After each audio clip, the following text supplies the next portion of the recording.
ਸਾਰੇ ਦੋਸਤਾਂ ਮਿੱਤਰਾਂ ਨੂੰ ਸਤਿ ਸ਼੍ਰੀ ਅਕਾਲ। ਉਮੀਦ ਹੈ ਤੁਸੀਂ ਠੀਕ ਠਾਕ ਹੋਵੋਗੇ ਤੇ ਆਪਣਾ ਕੰਟੈਂਟ ਹੈ ਜਿਹੜਾ ਇਹਨੂੰ ਤੁਸੀਂ ਬਹੁਤ ਜ਼ਿਆਦਾ ਇੰਜੋਏ ਕਰ ਰਹੇ ਹੋਵੋਗੇ। ਬਹੁਤ ਸਾਰੇ ਡਿਫਿਕਲਟ ਟੌਪਿਕ ਜਿਹੜੇ ਮੰਨੇ ਜਾਂਦੇ, ਹਾਲਾਂਕਿ ਮੈਂ ਹਮੇਸ਼ਾ ਹੀ ਕਹਿਣਾ ਵੀ ਟੌਪਿਕ ਕੋਈ ਵੀ ਡਿਫਿਕਲਟ ਨਹੀਂ ਹੁੰਦਾ, ਪਰ ਫਿਰ ਵੀ ਜਿਹੜੀਆਂ ਮਿੱਥ ਬਣੀਆਂ ਹੋਈਆਂ ਨੇ ਉਹ ਆਪਾਂ ਮਿੱਥ ਤੋੜ ਰਹੇ ਹਾਂ ਵੀ ਇਹ ਟੌਪਿਕ ਔਖੇ ਨਹੀਂ ਹੈਗੇ। ਬੇਸ਼ੱਕ ਆਪਾਂ ਵੀ ਨਾਮ ਉਸ ਦਾ ਡਿਫਿਕਲਟ ਲੈਵਲ ਦੇ ਵਿੱਚ ਪਾਇਆ ਹੋਇਆ, ਪਰ ਇਹ ਚੀਜ਼ਾਂ ਔਖੀਆਂ ਨਹੀਂ ਹੈਗੀਆਂ। ਜਦੋਂ ਆਪਾਂ ਕਰ ਰਹੇ ਹਾਂ ਹੁਣ ਤੁਹਾਨੂੰ ਸਾਰੇ ਹੀ ਸਮਝ ਆ ਰਹੇ ਆ। ਸੋ ਲੜੀਵਾਰ ਆਪਾਂ ਪੁਰਾਣੇ ਕੁਐਸਚਨ ਦੇਖ ਰਹੇ ਹਾਂ। ਤੀਸਰਾ ਲੈਵਲ ਜਿਹੜਾ ਮੰਨਿਆ ਜਾਂਦਾ ਹਾਰਡ, ਉਹਦੇ ਆਪਾਂ ਕੁਐਸਚਨ ਦੇਖ ਰਹੇ ਹਾਂ। ਠੀਕ ਹੈ, ਸੋ ਨੈਟਵਰਕ ਸਿਕਿਉਰਿਟੀ ਚੈਪਟਰ ਹੈ, ਬਹੁਤ ਜ਼ਿਆਦਾ ਇੰਪੋਰਟੈਂਟ ਚੈਪਟਰ ਹੈ। ਇਹਦੇ ਵਿੱਚੋਂ ਬਹੁਤ ਹੀ ਸਵਾਲ ਆਪਾਂ ਨੂੰ ਜਿਹੜੇ ਪੰਜਾਬ ਪੁਲਿਸ ਲੈਵਲ ਦੇ ਪੇਪਰ ਨੇ, ਸਬ ਇੰਸਪੈਕਟਰ ਹੋ ਗਿਆ, ਹੈੱਡ ਕਾਂਸਟੇਬਲ ਹੋ ਗਿਆ, ਇੰਟੈਲੀਜੈਂਸ ਲੈਵਲ ਦਾ ਪੇਪਰ ਹੋ ਗਿਆ, ਇਹਨਾਂ ਪੇਪਰਾਂ ਦੇ ਵਿੱਚ ਇਹ ਸਵਾਲ ਪੁੱਛੇ ਜਾਂਦੇ ਨੇ। ਤੇ ਇਸ ਤੋਂ ਪਹਿਲਾਂ ਆਪਾਂ ਲੈਵਲ 1 ਤੇ ਲੈਵਲ 2 ਚੰਗੀ ਤਰ੍ਹਾਂ ਡਿਸਕਸ ਕਰ ਚੁੱਕੇ ਹਾਂ। ਇਹ ਸਾਰੀਆਂ ਵੀਡੀਓ ਤੁਸੀਂ ਜਾ ਕੇ ਦੇਖ ਸਕਦੇ ਹੋ ਤੇ ਸਪੈਸੀਫਿਕਲੀ ਤੁਸੀਂ ਲੈਵਲ 2 ਸਕਿਪ ਨਹੀਂ ਕਰਨਾ, ਸਾਰੀਆਂ ਵੀਡੀਓ ਦੇਖਿਓ। ਤੇ ਲੈਵਲ 3 ਜਿਹੜਾ ਆਪਣਾ ਚੱਲ ਰਿਹਾ ਹੈ ਨਾ, ਸੋ ਉਹਦੇ ਵਿੱਚੋਂ ਆਪਾਂ ਡਿਸਕਸ ਕਰਦੇ ਹਾਂ। ਇਹ ਸਾਡਾ ਮੋਬਾਈਲ ਨੰਬਰ ਹੈ 9465390346। ਇਸ ਨੰਬਰ ਤੇ ਤੁਸੀਂ ਸਾਨੂੰ WhatsApp ਕਰ ਸਕਦੇ ਹੋ। ਤੁਸੀਂ ਕੋਈ ਵੀ ਕੁਝ ਪੁੱਛਣਾ ਹੈ, ਜਾਣਕਾਰੀ ਲੈਣੀ ਹੈ। ਟੈਸਟ ਸੀਰੀਜ਼ ਬਾਰੇ ਦੱਸਦਾ, ਆਪਣੀ ਪੰਜਾਬ ਪੁਲਿਸ ਸਬ ਇੰਸਪੈਕਟਰ ਦੀ ਟੈਸਟ ਸੀਰੀਜ਼ ਚੱਲ ਰਹੀ ਹੈ। ਪ੍ਰੀਵੀਅਸ ਈਅਰ ਕੁਐਸਚਨ ਹੈ ਜਿਹਦੇ ਵਿੱਚ full length test, section wise test ਤੇ ਟੌਪਿਕ ਵਾਈਜ਼ ਟੈਸਟ ਤੁਹਾਨੂੰ ਮਿਲ ਜਾਣਗੇ ਸਾਰੇ। ਉੱਥੇ ਜਾ ਕੇ ਤੁਸੀਂ ਆਪਦੀ ਚੈੱਕ ਕਰ ਸਕਦੇ ਹੋ ਵੀ ਤੁਹਾਡੀ ਕਿੰਨੀ ਪ੍ਰੈਪਰੇਸ਼ਨ ਹੈ। ਫੁੱਲ ਲੈਂਥ ਟੈਸਟ ਦੇ ਨਾਲ ਤੁਸੀਂ ਆਪਣਾ time management and negative marking ਤੋਂ ਅਸੀਂ ਕਿਵੇਂ ਹੈਂਡਲ ਕਰਨਾ, ਉਹ ਸਾਰੀਆਂ ਚੀਜ਼ਾਂ ਤੁਸੀਂ ਪ੍ਰੈਕਟੀਕਲ ਵੇ ਨਾਲ ਕਰ ਸਕਦੇ ਹੋ। ਬਿਲਕੁਲ ਹੀ ਜੈਨੂਇਨ ਚਾਰजेस ਆਪਾਂ ਰੱਖੇ ਨੇ, ਜਸਟ 249 ਦੇ ਵਿੱਚ ਤੁਸੀਂ ਇਹ ਟੈਸਟ ਸੀਰੀਜ਼ ਲੈ ਸਕਦੇ ਹੋ। ਪਲੱਸ ਇਹਦੇ ਨਾਲ ਪੇਪਰ A ਹੈ ਜਿਹੜਾ ਉਹ ਕੰਪਲੀਮੈਂਟਰੀ ਦਿੱਤਾ ਜਾਊਗਾ, ਉਹਦੇ ਤੁਹਾਨੂੰ ਅਸੀਂ ਕੋਈ ਵੀ ਚਾਰजेस ਨਹੀਂ ਲਵਾਂਗੇ। ਸੋ ਆਪਾਂ ਸਟਾਰਟ ਕਰਦੇ ਹਾਂ ਕੁਐਸਚਨ। ਲੜੀਵਾਰ ਆਪਾਂ ਕੁਐਸਚਨ ਦੇਖ ਰਹੇ ਹਾਂ। ਸੋ ਬਹੁਤ ਕੁਝ ਅਸੀਂ ਸਿੱਖਿਆ ਪਿਛਲੇ ਪਾਰਟਸ ਦੇ ਵਿੱਚ, ਤੇ ਇਸ ਪਾਰਟ ਦੇ ਵਿੱਚ ਵੀ ਮੈਂ ਉਮੀਦ ਕਰਦਾ ਤੁਹਾਡੇ ਨਾਲ ਪੂਰੀ ਵੀਡੀਓ ਦੇਖਿਓ ਤੇ ਬਹੁਤ ਕੁਝ ਸਿੱਖਣ ਨੂੰ ਮਿਲੂਗਾ ਤੁਹਾਨੂੰ। ਠੀਕ ਹੈ, ਪਹਿਲਾ ਕੁਐਸਚਨ ਹੈਗਾ ਜਿਵੇਂ ਵਿਚ of the following cyber crimes is basically used for committing financial crimes. ਕਹਿੰਦਾ ਹੇਠ ਲਿਖਿਆਂ ਦੇ ਵਿੱਚੋਂ ਵਿਚ of the following cyber crimes, ਇਹ ਸਾਈਬਰ ਕ੍ਰਾਈਮਸ ਨੇ ਸਲਾਮੀ ਅਟੈਕ ਤੇ ਵੈਬ ਜੈਕਿੰਗ। 2021 ਦਾ ਸਵਾਲ ਹੈ ਪੰਜਾਬ ਪੁਲਿਸ ਸਬ ਇੰਸਪੈਕਟਰ ਦਾ। ਕਹਿੰਦਾ ਹੇਠ ਲਿਖੇ ਸਾਈਬਰ ਕ੍ਰਾਈਮ ਦੇ ਵਿੱਚੋਂ ਕਿਹੜੇ ਕ੍ਰਾਈਮ ਜਿਹੜੇ ਫਾਈਨੈਂਸ਼ੀਅਲੀ ਕ੍ਰਾਈਮਸ ਨੇ, ਯਾਨੀ ਕਿ ਪੈਸੇ ਦੀ ਲੁੱਟ ਖੋਹ ਕਰਦੇ ਨੇ। ਜਿਵੇਂ ਪੁਰਾਣੇ ਸਮੇਂ ਦੇ ਵਿੱਚ ਨਹੀਂ ਹੁੰਦਾ ਸੀ ਵੀ ਉਹ ਅੱਖਾਂ ਦੇ ਵਿੱਚ ਮਿਰਚਾਂ ਮੁਰਚਾਂ ਪਾ ਕੇ ਬੰਦੇ ਝੋਲੇ ਝੋਲੇ ਜਿਹੇ ਖੋਹ ਕੇ ਲੈ ਜਾਂਦੇ ਸੀ, ਉਵੇਂ ਹੀ ਕਹਿੰਦਾ ਹੇਠ ਲਿਖਿਆਂ ਦੇ ਵਿੱਚੋਂ ਕਿਹੜੇ ਫਾਈਨੈਂਸ਼ੀਅਲ ਕ੍ਰਾਈਮ ਨੇ ਕਮਿਟ ਕਰਦੇ ਨੇ, ਸਲਾਮੀ ਅਟੈਕ ਤੇ ਵੈਬ ਜੈਕਿੰਗ। ਕੀ ਦੋਨੋਂ ਨਹੀਂ ਹੈਗੇ, ਦੂਜਾ ਕੱਲਾ ਹੈ, ਪਹਿਲਾ ਕੱਲਾ ਜਾਂ ਦੋਨੇ ਹੈ? ਸਭ ਤੋਂ ਪਹਿਲਾਂ ਆਪਾਂ ਦੇਖਦੇ ਹਾਂ ਵੀ ਸਲਾਮੀ ਕੀ ਹੁੰਦਾ। ਜਿਵੇਂ ਸਲਾਮੀ ਚਿਕਨ ਹੁੰਦਾ, ਤੁਸੀਂ ਸ਼ਾਇਦ ਸਾਰਿਆਂ ਨੇ ਸੁਣਿਆ ਹੋਵੇ। ਸਲਾਮੀ ਹੁੰਦਾ ਬਹੁਤ ਛੋਟੇ ਛੋਟੇ ਸਮਾਲ ਪੀਸਿਸ ਕਰਦੇ ਨੇ ਕਿਸੇ ਚੀਜ਼ ਦੇ, ਹਨਾ। ਸੋ ਉਵੇਂ ਹੀ ਸਲਾਮੀ ਅਟੈਕ ਕੀ ਹੁੰਦਾ, ਕਹਿੰਦਾ salami attack is a series of smaller attack that together result in a large scale attack. ਕਹਿੰਦਾ ਬਹੁਤ ਛੋਟੇ ਛੋਟੇ, ਜੇ ਹੁਣ ਤੁਹਾਡੇ ਅਕਾਊਂਟ ਦੇ ਵਿੱਚੋਂ ਮੈਂ 35 ਪੈਸੇ ਕੱਟ ਲਾਂ, ਤੁਹਾਨੂੰ ਪਤਾ ਵੀ ਨਾ ਲੱਗੇ, ਤੇ ਮੈਂ ਬਲਕ ਦੇ ਵਿੱਚ ਹੀ ਆਪਣੇ ਅਕਾਊਂਟ ਦੇ ਵਿੱਚੋਂ ਬੈਂਕ ਨੇ ਜਿਹੜੇ ਛੋਟੇ ਛੋਟੇ ਪੈਸੇ ਕੱਟੀ ਜਾਣ, ਸਾਨੂੰ ਪਤਾ ਵੀ ਨਹੀਂ ਲੱਗੇ, ਤੇ ਇਹ ਅਮਾਊਂਟ ਜਿਹੜੀ ਜੁੜ ਕੇ ਕਰੋੜਾਂ ਰੁਪਏ ਬਣ ਜਾਣਗੇ। ਜਾਂ ਜਿਵੇਂ ਕਹਿੰਦੇ ਨੇ ਵੀ ਜਿਹੜੇ ਸੜਕਾਂ ਤੇ ਖੜੇ ਭਿਖਾਰੀ ਹੁੰਦੇ ਨੇ, ਆਪਾਂ ਸੁਣੀ ਸੁਣਾਈ ਗੱਲ ਹੈ, ਪਤਾ ਨਹੀਂ, ਵੀ ਇਹਨਾਂ ਨੂੰ ਕੰਟਰੋਲ ਕਰਦੇ ਨੇ ਵੱਡੇ ਲੈਵਲ ਤੇ। ਇੱਕ ਬਿਜ਼ਨਸ ਹੈ ਵੀ ਇੱਕ 2-2 ਰੁਪਈਆਂ ਦੇ ਨਾਲ ਬਹੁਤ ਸਾਰੇ ਚੌਂਕਾਂ ਦੇ ਵਿੱਚ ਇਹ ਬੰਦੇ ਛੱਡੇ ਜਾਂਦੇ ਨੇ ਤੇ ਲੱਖਾਂ ਕਰੋੜਾਂ ਰੁਪਈਆ ਇਹ ਇਕੱਠਾ ਹੁੰਦਾ। ਸੋ ਉਹਨਾਂ ਦੇ ਬੇਸ ਤੇ ਉਹਨਾਂ ਨੂੰ ਥੋੜਾ ਬਹੁਤ ਖਾਣ ਪੀਣ ਨੂੰ ਸੈਲਰੀ ਦਿੱਤੀ ਜਾਂਦੀ ਹੈ। ਮੈਂ ਸੁਣੀ ਹੈ ਗੱਲ, ਉਹ ਮੈਨੂੰ ਪਤਾ ਨਹੀਂ ਇਸ ਚੀਜ਼ ਦਾ, ਪਰ ਸੋਚ ਤਾਂ ਸਕਦੇ ਹਾਂ, ਸੋਚ ਕੇ ਗੱਲ ਠੀਕ ਵੀ ਲੱਗਦੀ ਹੈ ਵੀ ਕਿੰਨਾ ਹੀ ਪੈਸਾ ਇਕੱਠਾ ਹੋ ਜਾਂਦਾ ਹੋਣਾ, ਹਨਾ। ਚਲੋ ਸਾਰੇ ਲੈਵਲ ਤੇ ਨਹੀਂ ਹੁੰਦਾ, ਕਿਤੇ ਕਿਤੇ ਆਪਾਂ ਖਬਰਾਂ ਦੇ ਵਿੱਚ ਵੀ ਦੇਖੀਆਂ ਨੇ ਚੀਜ਼ਾਂ। For example slicing fraction of cents from each transaction wouldn't show in calculation. ਕਹਿੰਦਾ ਸਲਾਈਸਿੰਗ ਛੋਟੀਆਂ ਛੋਟੀਆਂ ਹਰੇਕ ਟ੍ਰਾਂਜੈਕਸ਼ਨ ਚੋਂ ਕੱਟ ਲੈਣਾ, ਕਹਿੰਦਾ ਇਹ ਜ਼ਿਆਦਾ ਮਤਲਬ ਕਿ ਸ਼ੋ ਨਹੀਂ ਕਰਦਾ, show in calculation because of rounding up sums. ਆਪਾਂ ਰਾਊਂਡ ਆਫ ਨਹੀਂ ਕਰ ਦਿੰਦੇ, ਜਿਵੇਂ ਮੈਂ ਤੁਹਾਡੇ ਤੋਂ 25.34 ਰੁਪਏ ਲੈਣੇ, ਮੈਂ ਕਹਿੰਦਾ 25 ਰੁਪਏ ਦੇ 34 ਛੱਡ। ਸੋ ਇਸ ਤਰੀਕੇ ਦੇ ਨਾਲ, but after billions of transaction you can still a considerable amount. ਕਹਿੰਦਾ ਤੁਸੀਂ ਬਿਲੀਅਨਸ ਆਫ ਟ੍ਰਾਂਜੈਕਸ਼ਨ ਤੋਂ ਬਾਅਦ ਇਹ ਪੈਸੇ ਚੋਰੀ ਕਰ ਸਕਦੇ ਹੋ। ਇਹ ਹੁੰਦਾ ਸਲਾਮੀ ਅਟੈਕ। ਤੇ ਵੈਬ ਜੈਕਿੰਗ ਕੀ ਹੁੰਦਾ? Web jacking typically involve exploiting vulnerabilities. Vulnerabilities ਹੁੰਦੇ ਉਹ ਵਾਲੇ ਲੂਪ ਹੋਲ, ਜਿਵੇਂ ਆਪਾਂ ਅਕਸਰ ਹੀ ਗੱਲ ਕਰਦੇ ਨੇ ਵੀ ਸਿੱਧੂ ਮੂਸੇਵਾਲੇ ਦੀ ਸਿਕਿਉਰਿਟੀ ਨੂੰ ਘਟਾਉਣਾ ਉਹਦੀ ਇੱਕ ਵਲਨਰੇਬਿਲਟੀ ਸੀ, ਤਾਂ ਉਹ ਵਲਨਰੇਬਿਲਟੀਜ਼ ਨੂੰ ਅਟੈਕਰਾਂ ਨੇ ਐਕਸਪਲੋਇਟ ਕੀਤਾ, ਲੱਭਿਆ। ਕਹਿੰਦਾ web jacking typically involve exploiting ਵਲਨਰੇਬਿਲਟੀਜ਼ ਇਨ ਵੈਬਸਾਈਟ ਸਿਕਿਉਰਿਟੀ। ਕਹਿੰਦਾ ਵੈਬਸਾਈਟ ਦੀ ਸਿਕਿਉਰਿਟੀ ਦੇ ਵਿੱਚ ਵਲਨਰੇਬਿਲਟੀਜ਼ ਨੂੰ ਫਾਈਂਡ ਆਊਟ ਕਰਨਾ, ਐਕਸਪਲੋਇਟ ਕਰਨਾ, ਸੱਚ ਐਜ਼ ਵੀਕ ਪਾਸਵਰਡ, ਕਮਜ਼ੋਰ ਪਾਸਵਰਡ ਲੱਭਣਾ, ਅਨਪੈਚਡ ਸੌਫਟਵੇਅਰ ਲੱਭਣਾ ਔਰ ਅਦਰ ਸਿਕਿਉਰਿਟੀ ਵੀਕਨੈਸ, ਹਨਾ। Once the attacker gain access they can modify the website content, ਜਦੋਂ ਉਹਨੂੰ ਐਕਸੈਸ ਮਿਲ ਜਾਂਦਾ ਵੈਬਸਾਈਟ ਦਾ ਜਿਹੜਾ ਐਡਰੈਸ ਹੈ, ਕੰਟੈਂਟ ਆ, ਮੋਡੀਫਾਈ ਕਰ ਦਿੰਦਾ, replace it with their own content ਔਰ ਡੀਫੇਸ ਇਟ, ਉਹਦੇ ਫੇਸ ਨੂੰ ਚੇਂਜ ਕਰ ਦਿੰਦਾ, ਟੂ ਡਿਸਪਲੇ ਮੈਸੇਜ ਔਰ ਇਮੇਜ ਟੂ देयर ਚੂਜ਼ਿੰਗ, ਤਾਂ ਜਿਹੜੀ ਉਹਨੂੰ ਠੀਕ ਲੱਗਦੀ ਹੈ ਅਟੈਕਰ ਫਿਰ ਉਹੀ ਕਰ ਦਿੰਦਾ। The goal is to disrupt the normal functioning of website or convey a specific message or agenda। ਉਹਦਾ ਗੋਲ ਹੁੰਦਾ ਕਿ ਵੈਬਸਾਈਟ ਨੂੰ ਨਾਰਮਲ ਫੰਕਸ਼ਨਿੰਗ ਨੂੰ ਰੋਕ ਦੇਣਾ ਤੇ ਆਪਣਾ ਕੋਈ ਮੈਸੇਜ ਦੇਣਾ ਜਾਂ ਕੋਈ ਏਜੰਡਾ ਲਾਉਣਾ, ਹਨਾ। ਕਹਿੰਦਾ it's worth nothing that the term webjacking is not commonly used in cyber security community and its uses may vary। ਕਹਿੰਦਾ ਇਹ ਬਹੁਤ ਜ਼ਿਆਦਾ ਤੌਰ ਤੇ ਵੈਬ ਜੈਕਿੰਗ ਯੂਜ਼ ਨਹੀਂ ਕੀਤੀ ਜਾਂਦੀ, ਇਹਦੀ ਥਾਂ ਤੇ ਦੋ ਨਵੀਆਂ ਟਰਮਾਂ ਜਿਹੜੀਆਂ ਜ਼ਿਆਦਾ ਵਰਤੀਆਂ ਜਾਂਦੀਆਂ ਨੇ, ਕੰਮ ਸੇਮ ਹੀ ਹੈ, ਵੈਬ ਹੈਕਿੰਗ ਤੇ ਵੈਬਸਾਈਟ ਡੀਫੇਸਮੈਂਟ। ਇਹ ਯਾਦ ਰੱਖਣਾ, ਵੈਬ ਹੈਕਿੰਗ ਤੇ ਵੈਬਸਾਈਟ ਡੀਫੇਸਮੈਂਟ ਹੁੰਦਾ ਹੈ ਕਿਸੇ ਵੀ ਵੈਬਸਾਈਟ ਦੇ ਉਹਨੂੰ ਹੈਕ ਕਰ ਲੈਣਾ, ਵਲਨਰੇਬਿਲਟੀ ਨੂੰ ਐਕਸਪਲੋਇਟ ਕਰਕੇ ਬਾਅਦ ਦੇ ਵਿੱਚ ਆਪਣਾ ਕੰਟੈਂਟ ਸਾਰਾ ਲਗਾ ਦੇਣਾ। ਤਾਂ ਇਹਦੇ ਵਿੱਚ ਪੈਸੇ ਦਾ ਕੋਈ ਬੜਾ ਲੈਣ ਦੇਣ ਨਹੀਂ ਹੋਇਆ, ਇਹਦੇ ਵਿੱਚੋਂ ਸਿਰਫ ਸਲਾਮੀ ਅਟੈਕ ਹੀ ਜਿਹੜਾ ਫਾਈਨੈਂਸ਼ੀਅਲੀ ਕ੍ਰਾਈਮ ਦੇ ਲਈ ਵਰਤਿਆ ਗਿਆ, ਤਾਂ ਇਹਦਾ ਆਨਸਰ ਫਿਰ ਸੀ ਆ, ਓਨਲੀ 1। ਹੁਣ ਕਿਹੜੇ ਹੁਣ ਫਾਈਨੈਂਸ਼ੀਅਲੀ ਕ੍ਰਾਈਮ ਹੋ ਸਕਦੇ ਨੇ, ਹੁਣ ਇਹਦੇ ਤੋਂ ਬਿਨਾਂ ਬਹੁਤ ਸਾਰੇ ਫਾਈਨੈਂਸ਼ੀਅਲੀ ਕ੍ਰਾਈਮ ਹੋ ਸਕਦੇ ਨੇ ਜਿਹੜੇ ਸਾਈਬਰ ਕ੍ਰਾਈਮ ਦੇ ਵਿੱਚ।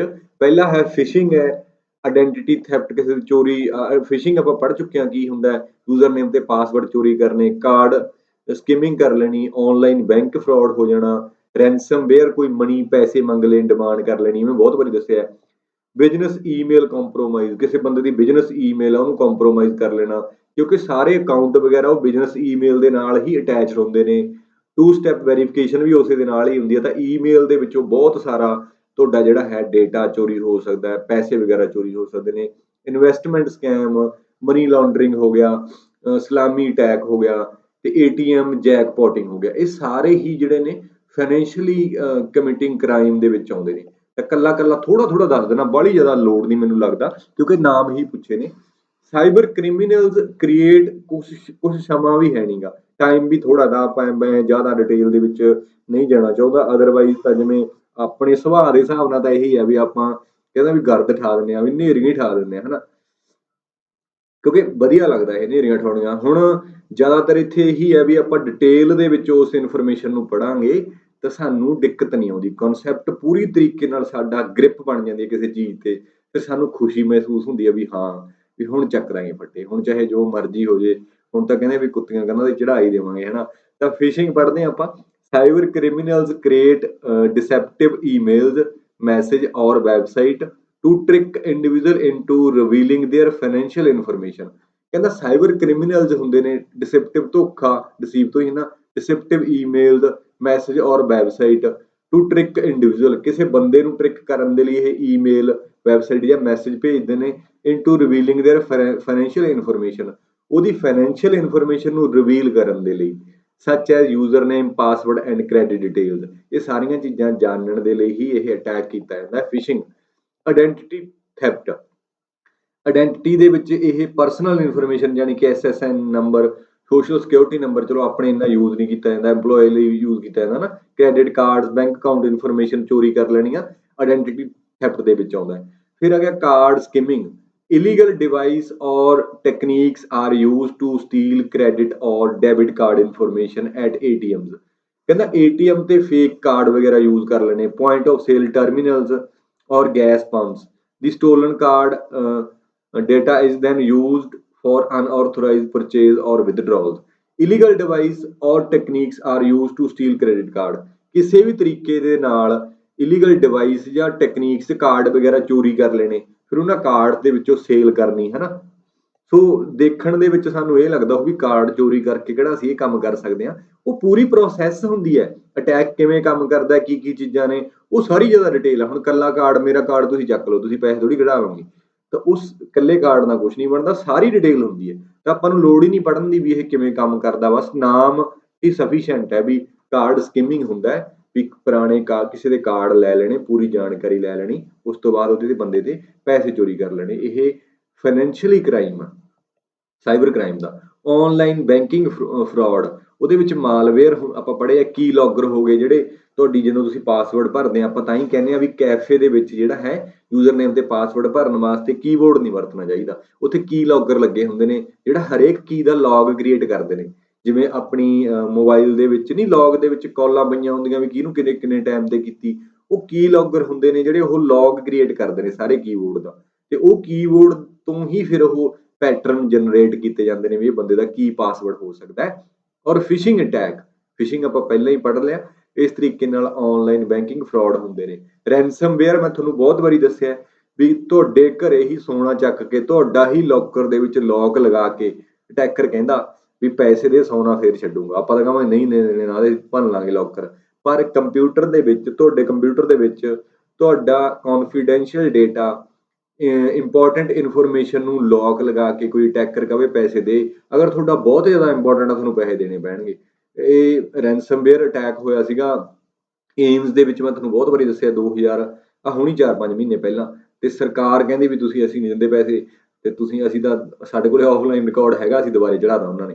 ਸੋ ਰੈਂਸਮ ਹੁੰਦਾ demand some amount of money, that is ਹੁੰਦਾ ਰੈਂਸਮ। ਬਿਜ਼ਨਸ ਈਮੇਲ ਕੰਪਰੋਮਾਈਜ਼, ਇਹ ਤੁਹਾਨੂੰ ਮੈਂ ਦੱਸ ਹੀ ਚੁੱਕਿਆ ਵੀ ਬਿਜ਼ਨਸ ਈਮੇਲ ਨੂੰ ਚੋਰੀ ਕਰ ਲੈਣਾ, ਫਿਰ ਉਹਨੂੰ ਯੂਜ਼ ਕਰਨਾ। ਤੇ ਇਹਦੇ ਵਿੱਚ ਜਿਵੇਂ ਆਪਾਂ ਗੱਲ ਕਰਾਂਗੇ ਪੌਂਜੀ ਅਟੈਕ ਬਾਰੇ, ਮੈਂ ਅੱਗੇ ਦੱਸ ਦਿੰਦਾ। ਇਹਦੇ ਵਿੱਚ ਆਉਣਗੇ Ponzi attack, investment scam, fraudster create fake investment opportunity or trading platform. ਤਾਂ ਬਹੁਤ ਸਾਰੇ ਫਰਾਡਸਟਰ ਹੁੰਦੇ ਨੇ ਜਿਹੜੇ ਉਹ ਨਾ ਇੱਕ ਐਵੇਂ ਦੇ ਪਲੇਟਫਾਰਮ ਬਣਾ ਲੈਂਦੇ ਨੇ ਜਿਹਦੇ ਵਿੱਚ ਉਹ ਲੋਕਾਂ ਨੂੰ ਉਹਦੇ ਪਿੱਛੇ ਲਾ ਕੇ ਬੜੇ ਪੈਸੇ ਕਮਾਉਂਦੇ ਨੇ। Promising high return of victim, ਦੇ ਕਹਿੰਦਾ ਮੈਨੂਪਲੇਟ ਫਾਈਨੈਂਸ਼ੀਅਲ ਇਨਫੋਰਮੇਸ਼ਨ ਔਰ engage in ponzi schemes to defraud individual or their money। Ponzi scheme ਕਿਹੜੀਆਂ ਹੁੰਦੀਆਂ ਨੇ? ਪੌਂਜੀ ਸਕੀਮ ਐਵੇਂ ਦੀਆਂ ਹੁੰਦੀਆਂ ਨੇ, ਵੈਸੇ ਮੈਂ ਥਿਊਰੀ ਦਿੱਤੀ ਹੈ ਸਾਰੀ, ਤੁਸੀਂ ਪੜ੍ਹ ਲਿਓ, ਜਿਹਦੇ ਨਾਲ ਮੈਂ ਵੈਸੇ ਹੀ ਦੱਸ ਦਿੰਦਾ। ਪੌਂਜੀ ਅਟੈਕ ਦੇ ਵਿੱਚ ਹੁੰਦਾ ਜਿਵੇਂ ਆਪਣੇ P2P ਚੱਲੀ ਸੀ, ਬੜੀ ਫੇਮਸ ਹੋਈ ਸੀ, ਫਿਰ ਪੈਸੇ ਡਬਲ ਕਰਨ ਵਾਲੇ ਆਏ ਸੀ। ਉਹ ਬੰਦੇ ਕੀ ਕਰਦੇ ਹੁੰਦੇ ਨੇ, ਜਿਵੇਂ ਮੰਨ ਲਓ ਇਹ ਪਹਿਲੇ ਲੈਵਲ ਤੇ ਮੈਂ ਓਨਰ ਆ ਇਹਦਾ, ਹਨਾ, ਮੈਂ ਫਰਾਡਸਟਰ ਆ, ਚਲੋ ਓਨਰ ਨਾ ਕਹੋ, ਫਰਾਡਸਟਰ ਕਹਿ ਲਓ, ਫਰਾਡ FRAUD ਫਰਾਡਸਟਰ, ਹਾਂ ਚਲੋ ਸਪੈਲਿੰਗ ਜੋ ਵੀ ਹੈ। ਤਾਂ ਮੈਂ ਆਪਦੇ ਥੱਲੇ ਬੰਦੇ 2 ਜੋੜੂੰਗਾ, ਇਹ ਅੱਗੇ 2-2 ਨੂੰ ਜੋੜਨਗੇ, ਹਨਾ, ਇਹ ਅੱਗੇ ਫਰਦਰ ਇਹ ਚੇਨ ਬਣਦੀ ਜਾਂਦੀ ਹੈ, ਹਨਾ, ਇਸ ਤਰੀਕੇ ਦੇ ਨਾਲ। ਤਾਂ ਜਿਹੜੇ ਨਵੇਂ ਬੰਦੇ ਹੁੰਦੇ ਨੇ ਇਹਨਾਂ ਦਾ ਪੈਸਾ ਇਹਨਾਂ ਨੂੰ ਵੀ ਮਿਲਦਾ, ਇਹਨਾਂ ਨੂੰ ਮਿਲਦਾ, ਉੱਪਰ ਤੱਕ ਜਾਂਦਾ ਹੈ ਪੈਸਾ। ਤਾਂ ਜਿਹੜੇ ਇਨਕਮਿੰਗ ਨਿਊ ਇਨਵੈਸਟਰ ਹੁੰਦੇ ਨੇ ਉਹਨਾਂ ਦੇ ਬੇਸ ਤੇ ਦੂਜਿਆਂ ਨੂੰ ਪੈਸੇ ਮਿਲਦੇ ਨੇ। ਤਾਂ ਫਿਰ ਜਦੋਂ ਆਹ ਲੈਵਲ ਦੇ ਬੰਦਿਆਂ ਨੂੰ ਪੈਸੇ ਮਿਲੇ, ਇਹ ਆਪਦਿਆਂ ਨੂੰ ਦੱਸਦੇ ਨੇ ਵੀ ਹਾਂ ਮੈਨੂੰ ਇੰਨੇ ਆ ਗਏ, ਬੜੇ ਬੰਦਿਆਂ ਨੇ ਸਟੇਟਸ ਪਾਏ, ਮੇਰੇ ਵੀ ਬੰਦਿਆਂ ਨੇ ਸਾਡੇ ਪਿੰਡੋਂ ਮੈਨੂੰ ਬਹੁਤ ਫੋਨ ਕਰੇ, ਕਹਿੰਦਾ ਯਾਰ ਵਧੀਆ ਸਕੀਮ ਆ ਇਹ। ਸੋ ਆਪਾਂ ਇਹਦੇ ਬਾਰੇ ਪੜ੍ਹਿਆ ਹੋਇਆ ਸੀ ਵੀ ਜਿਹੜੀਆਂ ਇਹ ਚੇਨ ਵਾਲੀਆਂ ਟੈਕਨੀਕਸ ਨੇ, ਇਹਨਾਂ ਦੇ ਵਿੱਚ ਅਸੀਂ ਆਪਦੇ ਦੋਸਤਾਂ ਮਿੱਤਰਾਂ ਦਾ ਹੀ ਨੁਕਸਾਨ ਕਰਦੇ ਹਾਂ। ਮੰਨ ਲਓ ਮੈਂ ਤੁਹਾਨੂੰ ਕਹਾਂ ਵੀ ਯਾਰ ਵੈਬਸਾਈਟ ਤੇ ਅਨਾਊਂਸ ਕਰਦਾ, ਸੌਰੀ YouTube ਤੇ ਅਨਾਊਂਸ ਕਰਦਾ ਵੀ ਇਹ ਬਹੁਤ ਵਧੀਆ, ਮੈਨੂੰ ਇੰਨੇ ਪੈਸੇ ਆ, ਤੁਸੀਂ ਵੀ ਕਰੋ, ਤਾਂ ਤੁਸੀਂ ਮੈਨੂੰ ਪੇ ਕਰੋਗੇ, ਮੈਂ ਉੱਪਰਲਿਆਂ ਨੂੰ ਪੇ ਕਰੂੰਗਾ। ਇਸ ਤਰੀਕੇ ਦੇ ਨਾਲ ਇਹ ਉੱਥੇ ਜਾ ਕੇ ਖਤਮ ਹੋ ਜਾਂਦੀ ਹੈ। ਜਦੋਂ ਆਹ ਚੇਨ ਹੁੰਦੀ ਹੈ ਇਹ ਬਹੁਤ ਵੱਡੀ ਹੋ ਜਾਂਦੀ ਹੈ, ਤੇ ਇਹਨਾਂ ਦੇ ਵਿੱਚੋਂ ਸਾਰੇ ਬੰਦੇ ਕੰਮ ਨਹੀਂ ਕਰਦੇ, 50% ਕੰਮ ਕਰਦੇ, 50% ਜਿਹੜੇ ਨਹੀਂ ਕਰਦੇ ਉਹਨਾਂ ਦਾ ਪੈਸਾ ਡੁੱਬ ਜਾਂਦਾ। ਤਾਂ ਥੋੜਾ ਬਹੁਤ ਆਉਂਦਾ, ਉਹ ਕਹਿੰਦੇ ਵੀ ਅਗਰ ਤੁਸੀਂ ਕੰਮ ਨਹੀਂ ਵੀ ਕਰੋਗੇ ਤਾਂ ਤੁਹਾਨੂੰ ਇੰਨੀਆਂ ਟ੍ਰਾਂਜੈਕਸ਼ਨਾਂ ਆਉਣਗੀਆਂ। ਤਾਂ ਆਪਾਂ ਕਹਿ ਸਕਦੇ ਹਾਂ ਵੀ ਇਸ ਤਰੀਕੇ ਦੀਆਂ ਪੌਂਜੀ ਸਕੀਮਸ ਨੇ ਜਿਹੜੀਆਂ, ਇਨਵੈਸਟਮੈਂਟ ਸਕੈਮ ਵੀ ਹੁੰਦੇ ਨੇ ਇੱਥੇ, ਹਨਾ। ਫਿਰ ਹੋ ਗਿਆ ਮਨੀ ਲਾਂਡਰਿੰਗ। ਮਨੀ ਲਾਂਡਰਿੰਗ ਦੇ ਵਿੱਚ ਕੀ ਹੁੰਦਾ, cyber criminal use digital method to conceal ਹੁੰਦਾ, ਹਾਈਡ ਕਰਨਾ the origin of illegally obtained money. ਜਿਵੇਂ ਆਪਾਂ ਨਹੀਂ ਕਹਿੰਦੇ 2 ਨੰਬਰ ਦਾ ਪੈਸਾ ਵੀ ਆਪਣੇ ਸਵਿਸ ਬੈਂਕ ਦੇ ਵਿੱਚ ਰੱਖ ਦੋ, ਮਨੀ ਲਾਂਡਰਿੰਗ ਹੁੰਦੀ ਹੈ। ਇਹ ਵੀ ਆਨਲਾਈਨ ਬਹੁਤ ਜ਼ਿਆਦਾ ਹੁੰਦੀ ਹੈ ਮਨੀ ਲਾਂਡਰਿੰਗ ਵੀ, ਠੀਕ ਹੈ। ਸਲਾਮੀ ਅਟੈਕ ਆਲਰੇਡੀ ਦੱਸ ਚੁੱਕਿਆ। ATM jackpotting, cyber criminal compromise ATM software. ATM ਦੇ ਸੌਫਟਵੇਅਰ ਹੁਣ ਤਾਂ ਆਪਾਂ ਸਿਕਿਉਰਿਟੀ ਲਗਾ ਕੇ ਲੱਗਿਆ ਹੁੰਦਾ, ਫਾਈਨੈਂਸ਼ੀਅਲ ਪਿੰਨ ਵਗੈਰਾ ਲਗਾਉਣੇ ਆ, ਤੇ ਜੇ ਅਸੀਂ ਉਹਦਾ ਸੌਫਟਵੇਅਰ ਹੀ ਹੈਕ ਕਰ ਲਿਆ ਤਾਂ ਉਹ ਪਿੰਨ ਪੁੰਨ ਤਾਂ ਮੰਗੂਗਾ ਹੀ ਨਹੀਂ, ਸਿੱਧਾ ਹੀ ਅਸੀਂ ਇੱਥੋਂ ਕਮਾਂਡ ਦੇਵਾਂਗੇ, ਡਾਇਰੈਕਟਲੀ ਉਹਨੂੰ ਕਵਾਂਗੇ ਡਿਸਪੈਂਸ ਕੈਸ਼ ਕਰ ਦੇ, ਪੈਸੇ ਬਾਹਰ ਕੱਢ ਦੇ, ਡਾਇਰੈਕਟਲੀ ਵਿਦਆਊਟ ਯੂਜ਼ਿੰਗ ਐਨੀ ਸਿਕਿਉਰਿਟੀ ਕੀ ਜਾਂ ਪਿੰਨ ਜਾਂ ਜਿਹੜਾ ਵੀ ਨੰਬਰ ਅਸੀਂ ਯੂਜ਼ ਕਰਦੇ ਹਾਂ, ਇਹ ਜੈਕਪੋਟਿੰਗ ਹੁੰਦਾ, ਠੀਕ ਹੈ। ਸੋ ਇਹ ਸਾਰੇ ਹੀ ਜਿਹੜੇ ਫਾਈਨੈਂਸ਼ੀਅਲੀ ਕਮਿਟਿੰਗ ਕ੍ਰਾਈਮ ਸੀਗੇ, ਹਨਾ, ਉਹ ਆਪਾਂ ਡਿਸਕਸ ਕੀਤੇ ਨੇ। ਸੋ ਅਗਲਾ ਸਵਾਲ ਆਪਣੇ ਕੋਲੇ ਹੈਗਾ The attacker tries to misuse the vulnerabilities in the network. Vulnerabilities ਹੁੰਦਾ ਵੀਕ, ਕਮਜ਼ੋਰੀਆਂ, ਉਸ ਨੈਟਵਰਕ ਦੀਆਂ ਕਮਜ਼ੋਰੀਆਂ। ਜਿਵੇਂ ਉਹ ਐਗਜ਼ਾਮਪਲ ਯਾਦ ਰੱਖਿਓ ਵੀ ਸਿੱਧੂ ਮੂਸੇਵਾਲੇ ਦੀ ਸਿਕਿਉਰਿਟੀ ਹਟਾਈ ਤਾਂ ਉਹਦੀ ਕਮਜ਼ੋਰੀ ਸੀ, ਵਲਰਨੇਬਲ ਹੋ ਗਿਆ ਸੀ, ਵਲਰਨੇਬਲ ਹੋ ਗਿਆ ਸੀ। ਵਲਰਨੇਬਿਲਿਟੀ ਹੁੰਦਾ ਕੋਈ ਕਮੀ ਪੇਸ਼ੀ ਰਹਿ ਜਾਣੀ ਇਨ ਦਾ ਨੈਟਵਰਕ ਵਿੱਚ ਉਹਦਾ following categories of weakness mostly found. ਕਹਿੰਦਾ ਨੈਟਵਰਕ ਦੇ ਵਿੱਚ ਅਟੈਕਰ ਹੁੰਦੇ ਨੇ, ਉਹਨਾਂ ਦੀ ਇਹ ਕੋਸ਼ਿਸ਼ ਹੁੰਦੀ ਆ ਵੀ ਉਹ ਵਲਰਨੇਬਿਲਿਟੀਜ਼ ਫਾਈਂਡ ਆਊਟ ਕਰਨ। ਅਟੈਕਰ ਟਰਾਈਜ਼ ਟੂ ਮਿਸਯੂਜ਼ ਦੀ ਵਲਰਨੇਬਿਲਿਟੀਜ਼, ਕੋਈ ਵਲਰਨੇਬਿਲਿਟੀਜ਼ ਰਹਿ ਗਈ, ਜਿਵੇਂ ਉਹਦੀ ਸਿਕਿਉਰਿਟੀ ਘਟਾਈ ਗਈ ਤਾਂ ਅਟੈਕਰਾਂ ਨੇ ਮਿਸਯੂਜ਼ ਕੀਤਾ, ਉਹਨੂੰ ਘਟਾਈ ਤੋਂ ਉਹਦੇ ਤੇ ਅਟੈਕ ਕੀਤਾ। ਤਾਂ ਉਵੇਂ ਹੀ ਨੈਟਵਰਕ ਦੇ ਵਿੱਚ ਅਟੈਕਰ ਨੇ ਜਿਹੜੇ ਉਹ ਲੱਭਦੇ ਨੇ ਵਲਰਨੇਬਿਲਿਟੀਜ਼, ਲੂਪ ਹੋਲ, ਫਿਰ ਉੱਥੇ ਅਟੈਕ ਲਾਂਚ ਕੀਤਾ ਜਾਂਦਾ। ਕਹਿੰਦਾ ਹੇਠ ਲਿਖਿਆਂ ਦੇ ਵਿੱਚੋਂ ਕਿਹੜੀਆਂ ਕੈਟਾਗਰੀਜ਼ ਨੇ ਜਿਹੜੀਆਂ ਮੋਸਟਲੀ ਉਹ ਵੀਕਨੈਸ ਉਹਨਾਂ ਨੂੰ ਮਿਲ ਜਾਂਦੀ ਹੈ, ਫਾਊਂਡ ਹੋ ਜਾਂਦੀ ਹੈ। ਤਾਂ ਪਹਿਲਾ ਹੈਗਾ ਵੀਕ ਫਾਇਰਵਾਲ ਪ੍ਰੋਟੈਕਸ਼ਨ। ਗੱਲ ਬਿਲਕੁਲ ਠੀਕ ਹੈ ਵੀ ਜੇ ਫਾਇਰਵਾਲ ਵੀਕ ਹੈ ਤਾਂ ਉਹਦੀ ਵਲਰਨੇਬਿਲਿਟੀਜ਼ ਹੈ ਹਨਾ। ਤਾਂ weak access control remote server. ਤਾਂ ਹੁਣ ਦੋਨੇ ਚੀਜ਼ਾਂ ਨੂੰ ਪਹਿਲਾਂ ਆਪਾਂ ਡਿਟੇਲ ਦੇ ਵਿੱਚ ਸਮਝਾਂਗੇ, ਫਿਰ ਦੇਖਾਂਗੇ ਕਿ ਦੋਨੇ ਇਹ ਪੁਆਇੰਟ ਬਣਦੇ ਆ ਕਿ ਨਹੀਂ। ਐਕਸੈਸ ਕੰਟਰੋਲ ਹੁੰਦਾ, ਮੰਨ ਲਓ ਇਹ ਸਰਵਰ ਹੈ, ਫੇਸਬੁੱਕ ਦਾ ਸਰਵਰ ਹੈ, ਫੇਸਬੁੱਕ ਇਹ ਸਰਵਰ ਤੋਂ ਹੀ ਚੱਲਦੀ ਹੈ ਨਾ, ਸਾਡੇ ਕੰਪਿਊਟਰ ਦੇ ਵਿੱਚ ਥੋੜੀ ਫੇਸਬੁੱਕ ਹੁੰਦੀ ਹੈ। ਅਸੀਂ ਤਾਂ ਬਰਾਊਜ਼ਰ ਦੇ ਵਿੱਚ ਜਾਂ ਐਪਲੀਕੇਸ਼ਨ ਦੇ ਵਿੱਚ ਭਰ ਕੇ ਖੋਲਦੇ ਹਾਂ ਫੇਸਬੁੱਕ। ਅਸਲ ਦੇ ਵਿੱਚ ਇਹ ਕਿਸੇ ਵੱਡੇ ਸਾਰੇ ਕੰਪਿਊਟਰ ਦੇ ਵਿੱਚ ਚੱਲ ਰਹੀ ਹੈ, ਤਾਂ ਉਹਨੂੰ ਅਸੀਂ ਸਰਵਰ ਬੋਲ ਦਾਂਗੇ ਜਿੱਥੇ ਇਹ ਚੱਲ ਰਹੀ ਹੈ। ਤੇ ਇਹ ਸਰਵਰ ਇੱਕ ਨਹੀਂ ਹੁੰਦਾ, ਪੂਰੀ ਦੁਨੀਆ ਦੇ ਵਿੱਚ ਬਹੁਤ ਸਾਰੇ ਸਰਵਰ ਹੁੰਦੇ ਨੇ। ਇਹ ਜੀਓ ਲੋਕੇਸ਼ਨ ਦੇ ਹਿਸਾਬ ਨਾਲ ਹੁੰਦੇ ਨੇ, ਕੰਟੀਨੈਂਟ ਦੇ ਹਿਸਾਬ ਨਾਲ ਹੁੰਦੇ ਨੇ। ਹੁਣ ਅਸੀਂ ਇੰਡੀਆ ਦੇ ਵਿੱਚ ਫੇਸਬੁੱਕ ਯੂਜ਼ ਕਰਦੇ ਹਾਂ, ਸਾਡਾ ਸਰਵਰ ਹੈ ਜਿਹੜਾ ਇੱਥੇ ਲਾਇਆ ਉਹ ਫੇਸਬੁੱਕ ਨੇ।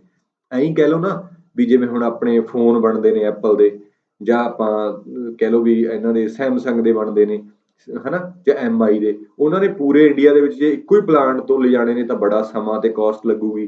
ਜੇ ਇੰਡੀਆ ਦੇ ਵਿੱਚ ਬਹੁਤ ਸਾਰੇ ਪਲਾਂਟ ਲਗਾਤੇ ਡਿਸਟ੍ਰੀਬਿਊਸ਼ਨ ਦੇ ਤਾਂ ਥੋੜਾ ਸੌਖਾ ਹੋ ਜਾਊ। ਉਵੇਂ ਹੀ ਨੰਬਰ ਆਫ ਸਰਵਰ ਨੇ ਜਿਹੜੇ ਉਹ ਜ਼ਿਆਦਾ ਲਗਾਏ ਜਾਂਦੇ ਨੇ। ਇੱਕ ਤਾਂ ਇਹ ਹੈ ਵੀ ਇੱਕ ਅੱਧਾ ਜੇ ਖਤਮ ਵੀ ਹੋ ਗਿਆ, ਇੱਕ ਦੇ ਤੇ ਅਟੈਕ ਟੂਕ ਵੀ ਹੋ ਗਿਆ, ਤਾਂ ਉੱਥੇ ਦੂਜੇ ਚੱਲ ਜਾਣਗੇ। ਤਾਂ ਉਹਦੇ ਲਈ ਮਲਟੀਪਲ ਜਗ੍ਹਾ ਤੇ ਡੇਟਾ ਹੁੰਦਾ, ਉੱਥੇ ਰੇਡ ਟੈਕਨੀਕ ਯੂਜ਼ ਕੀਤੀ ਜਾਂਦੀ ਹੈ, ਰਿਡੰਡੈਂਟ ਐਰੇ ਇਨ ਐਕਸਪੈਂਸਿਵ ਡਿਸਕ, ਵੀ ਇੱਕ ਤੋਂ ਜ਼ਿਆਦਾ ਡਿਸਕ ਦੇ ਵਿੱਚ ਡਾਟਾ ਪਾਇਆ ਜਾਂਦਾ ਹੈ। ਇਹਦਾ ਜੇ ਸਵਾਲ ਆਇਆ ਤਾਂ ਮੈਂ ਮੈਮਰੀ ਦੇ ਵਿੱਚ ਤੀਸਰੇ ਲੈਵਲ ਦੇ ਵਿੱਚ ਆਪਾਂ, ਮੈਨੂੰ ਲੱਗਦਾ ਆਏ ਹੋਏ ਸਵਾਲ ਨੇ ਇਹ ਜ਼ਰੂਰ ਕਰਾਂਗੇ।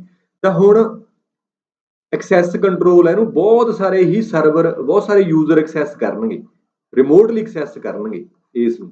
ਠੀਕ ਹੈ, ਇੱਕ ਸਰਵਰ ਹੈ, ਇਸ ਨੂੰ ਬਹੁਤ ਸਾਰੇ ਯੂਜ਼ਰ ਨੇ ਜਿਹੜੇ ਉਹ ਰਿਮੋਟਲੀ ਐਕਸੈਸ ਕਰਨਗੇ। ਤਾਂ ਕਹਿੰਦਾ ਜੇ ਐਕਸੈਸ ਕੰਟਰੋਲ ਹੀ ਵੀਕ ਹੈ, ਇਹਨੂੰ ਕੋਈ ਵੀ ਕਰ ਗਿਆ। ਹੁਣ ਮੰਨ ਲਓ ਮੇਰਾ ਫੇਸਬੁੱਕ ਦਾ ਯੂਜ਼ਰ ਨੇਮ ਤੇ ਪਾਸਵਰਡ ਆ, ਉਹਦੇ ਨਾਲ ਮੈਨੂੰ ਫੇਸਬੁੱਕ ਕਹਿੰਦਾ ਕਿ ਤੁਸੀਂ ਆਪਣੀ 2 ਸਟੈਪ ਵੈਰੀਫਿਕੇਸ਼ਨ ਔਨ ਕਰੋ ਨਹੀਂ ਕਰੋ, ਉਹ ਮੈਨੂੰ ਕੁੜੀ ਯਾਦ ਆ ਵੀ ਬੱਕੜਾ ਸੋ ਮੈਨੂੰ ਉਹ ਬੜਾ ਵਧੀਆ ਲੱਗਦਾ ਵੀ ਉਹਨੂੰ ਬੰਦੇ ਰੋਸਟ ਕਰਦੇ ਨੇ ਹਨਾ, ਵੀ ਕੁੜਾਦਾ ਨਹੀਂ ਚੁੜਾਦਾ ਐਂ ਜੇ ਕਰਕੇ। ਸੋ ਰੋਸਟ ਵਾਲਾ ਵੀ ਵਧੀਆ ਹੁੰਦਾ ਕੰਮ ਹਨਾ। ਉਹ ਉਸ ਨੂੰ ਵੀ ਪਬਲਿਸਿਟੀ ਮਿਲੀ ਹੈ, ਕੁੜੀ ਨੂੰ ਤਾਂ ਚੱਲ ਮਿਲੀ ਆ, ਤੇ ਉਹਨੂੰ ਜਿਹੜੇ ਰੋਸਟਰ ਨੇ ਰੋਸਟ ਕਰਦੇ ਨੇ ਉਹ ਵੀ ਉਹਦੇ ਨਾਲ ਕਿੰਨੇ ਬੰਦੇ ਦਾ ਦੇਖੋ ਕਿੰਨੇ ਲੋਕਾਂ ਨੂੰ ਉਹ ਖੁਸ਼ ਕਰਦੇ ਨੇ, ਤੇ ਆਪ ਵੀ ਉਹਨਾਂ ਦਾ ਕਾਰੋਬਾਰ ਵਧੀਆ ਚੱਲੀ ਜਾਂਦਾ ਨਾ। ਸੋ ਮੈਥੋਂ ਵੀ, ਮੈਂ ਉਵੇਂ ਦਾ ਨਹੀਂ ਕਿ ਮੈਥੋਂ ਵੈਸੇ ਹੀ ਕਈ ਵਾਰੀ ਹੁਣ ਐਂ ਤਾਂ ਲਗਾਤਾਰ ਬੋਲਦੇ ਆ, ਥੋੜੀ ਜਿਹੀ ਜਵਾਨ ਕਈ ਵਾਰੀ ਪਲਟ ਜਾਂਦੀ ਹੈ ਨਾ। ਸੋ ਜਿਹੜੇ ਬਹੁਤ ਸਾਰੇ ਯੂਜ਼ਰ ਨੇ ਉਹ ਐਕਸੈਸ ਕਰਦੇ ਨੇ। ਤਾਂ ਜੇ ਇਹ ਐਕਸੈਸ ਕੰਟਰੋਲ ਹੀ ਵੀਕ ਹੈ, ਇਹਨੂੰ ਐਕਸੈਸ ਕਰਨ ਦਾ ਰਸਤਾ ਤਰੀਕਾ ਸੌਖਾ ਹੈ, ਫਿਰ ਤਾਂ ਕੋਈ ਵੀ ਐਕਸੈਸ ਕਰ ਸਕਦਾ।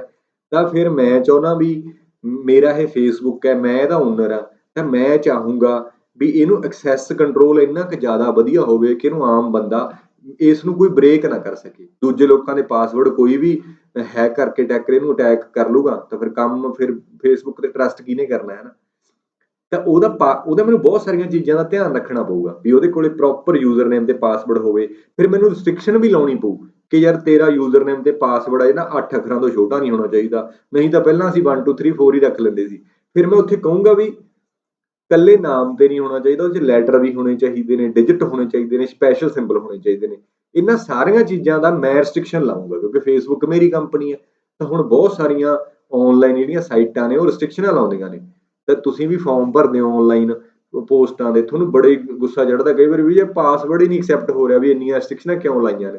ਤਾਂ ਸਿਰਫ ਤੇ ਸਿਰਫ ਇਹ ਚੀਜ਼ ਨੂੰ ਇਨਸ਼ੋਰ ਕਰਨ ਦੇ ਲਈ ਹੀ ਰਿਸਟ੍ਰਿਕਸ਼ਨਾਂ ਲਾਈਆਂ ਜਾਂਦੀਆਂ ਨੇ ਵੀ ਜਿਹੜਾ ਉਹਦਾ ਐਕਸੈਸ ਹੈ, ਐਕਸੈਸ ਨੂੰ ਕੰਟਰੋਲ ਕੀਤਾ ਜਿਹੜਾ ਉਹ ਵੀਕ ਨਾ ਹੋਵੇ। ਰਿਮੋਟ ਸਰਵਰ ਹੈ, ਰਿਮੋਟ ਦਾ ਮਤਲਬ ਕਿਸੇ ਵੀ ਹੋਰ ਲੋਕੇਸ਼ਨ ਤੇ ਪਿਆ, ਤਾਂ ਉਹਦਾ ਐਕਸੈਸ ਹੈਗਾ ਨਾ ਜਿਹੜਾ ਉਹ ਪ੍ਰੋਪਰ ਹੋਵੇ। ਚਲੋ ਆਪਾਂ ਦੇਖਦੇ ਹਾਂ ਕੱਲਾ ਫਾਇਰਵਾਲ ਆਪਾਂ ਸਾਰਿਆਂ ਨੇ ਪੜ੍ਹੀ ਹੈ ਕੀ ਹੁੰਦੀ, ਇਹਦੇ ਐਡਵਾਂਟੇਜ ਦੇਖਦੇ ਹਾਂ। Firewall provide several advantage in term of network security and protection. Here are the some advantage of firewall. ਪਹਿਲਾ ਕਹਿੰਦਾ ਐਡਵਾਂਟੇਜ ਹੈਗਾ ਨੈਟਵਰਕ ਸਿਕਿਉਰਿਟੀ। ਕਹਿੰਦਾ ਫਾਇਰਵਾਲ ਇੱਕ ਨੈਟਵਰਕ ਨੂੰ ਸਿਕਿਉਰ ਕਰਦਾ ਹੈ। ਕਿਵੇਂ? ਫਾਇਰਵਾਲ ਐਕਟਸ ਐਜ਼ ਦੇ barrier between trusted internal network.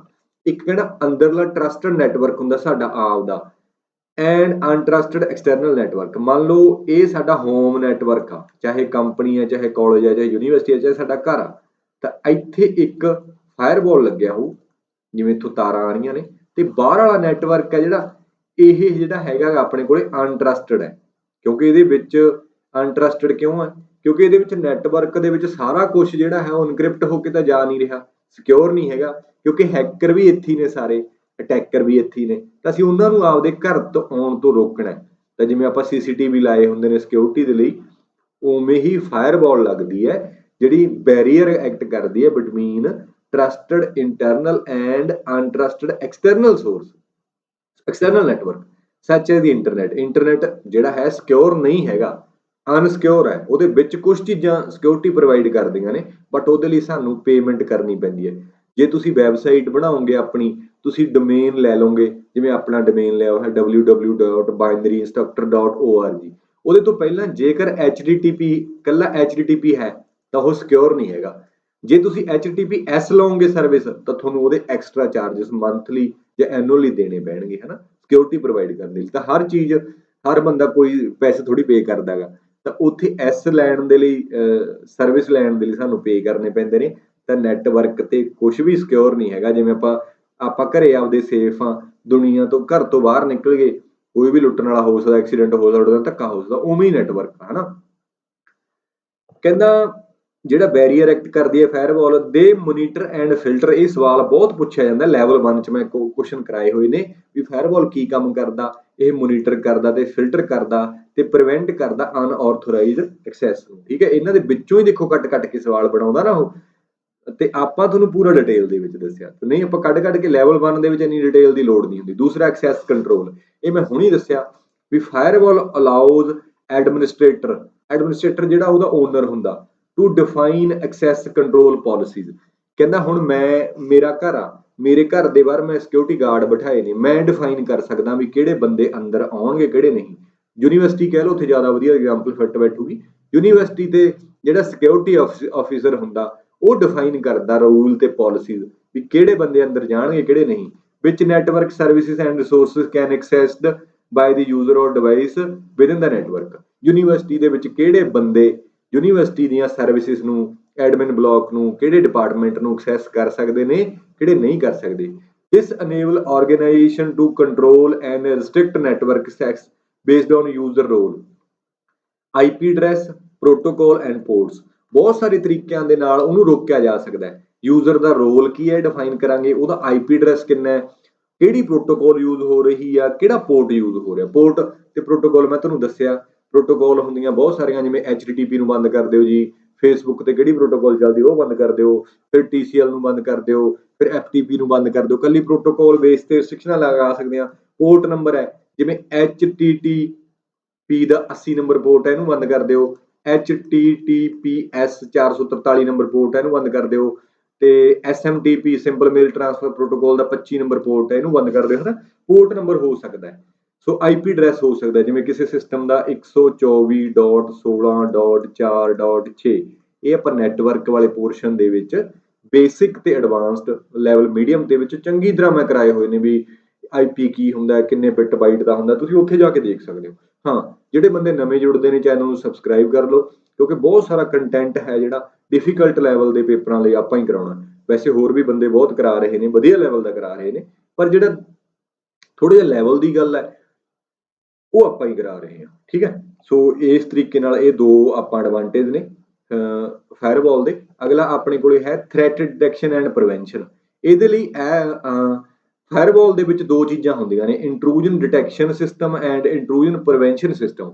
ਮੇਰਾ PhD ਦਾ ਟੌਪਿਕ ਸੀਗਾ ਜਿਹੜਾ, ਉਹ ਸੀਗਾ IDS, ਯਾਨੀ ਕਿ ਇੰਟਰੂਜਨ ਡਿਟੈਕਸ਼ਨ ਸਿਸਟਮ। ਇੰਟਰੂਜਨ ਕੀ ਹੁੰਦਾ ਹੈ, ਜਿਹੜਾ ਵੀ ਅਨਆਥੋਰਾਈਜ਼ਡ ਅਟੈਕ ਜਾਂ ਪਰਸਨ, ਕੋਈ ਬੰਦਾ ਤੁਹਾਡੇ ਨੈਟਵਰਕ ਦੇ ਵਿੱਚ ਐਂਟਰ ਹੋਣ ਦੀ ਕੋਸ਼ਿਸ਼ ਕਰਦਾ, ਉਹਨੂੰ ਇੰਟਰੂਡਰ ਬੋਲ ਦਿੰਦੇ ਆ ਤੇ ਉਹਨੂੰ ਅਸੀਂ ਕੀ ਕਰਨਾ ਹੁੰਦਾ ਹੈ, ਡਿਟੈਕਟ ਕਰਨਾ ਪਹਿਲਾਂ, ਫਿਰ ਉਹਨੂੰ ਬਾਅਦ ਚ ਪ੍ਰੀਵੈਂਟ ਕਰਨ ਦੇ ਲਈ ਕੁਝ ਐਲਗੋਰਿਥਮ ਬਣਾਉਣਾ ਹੁੰਦਾ ਹੈ ਨਾ।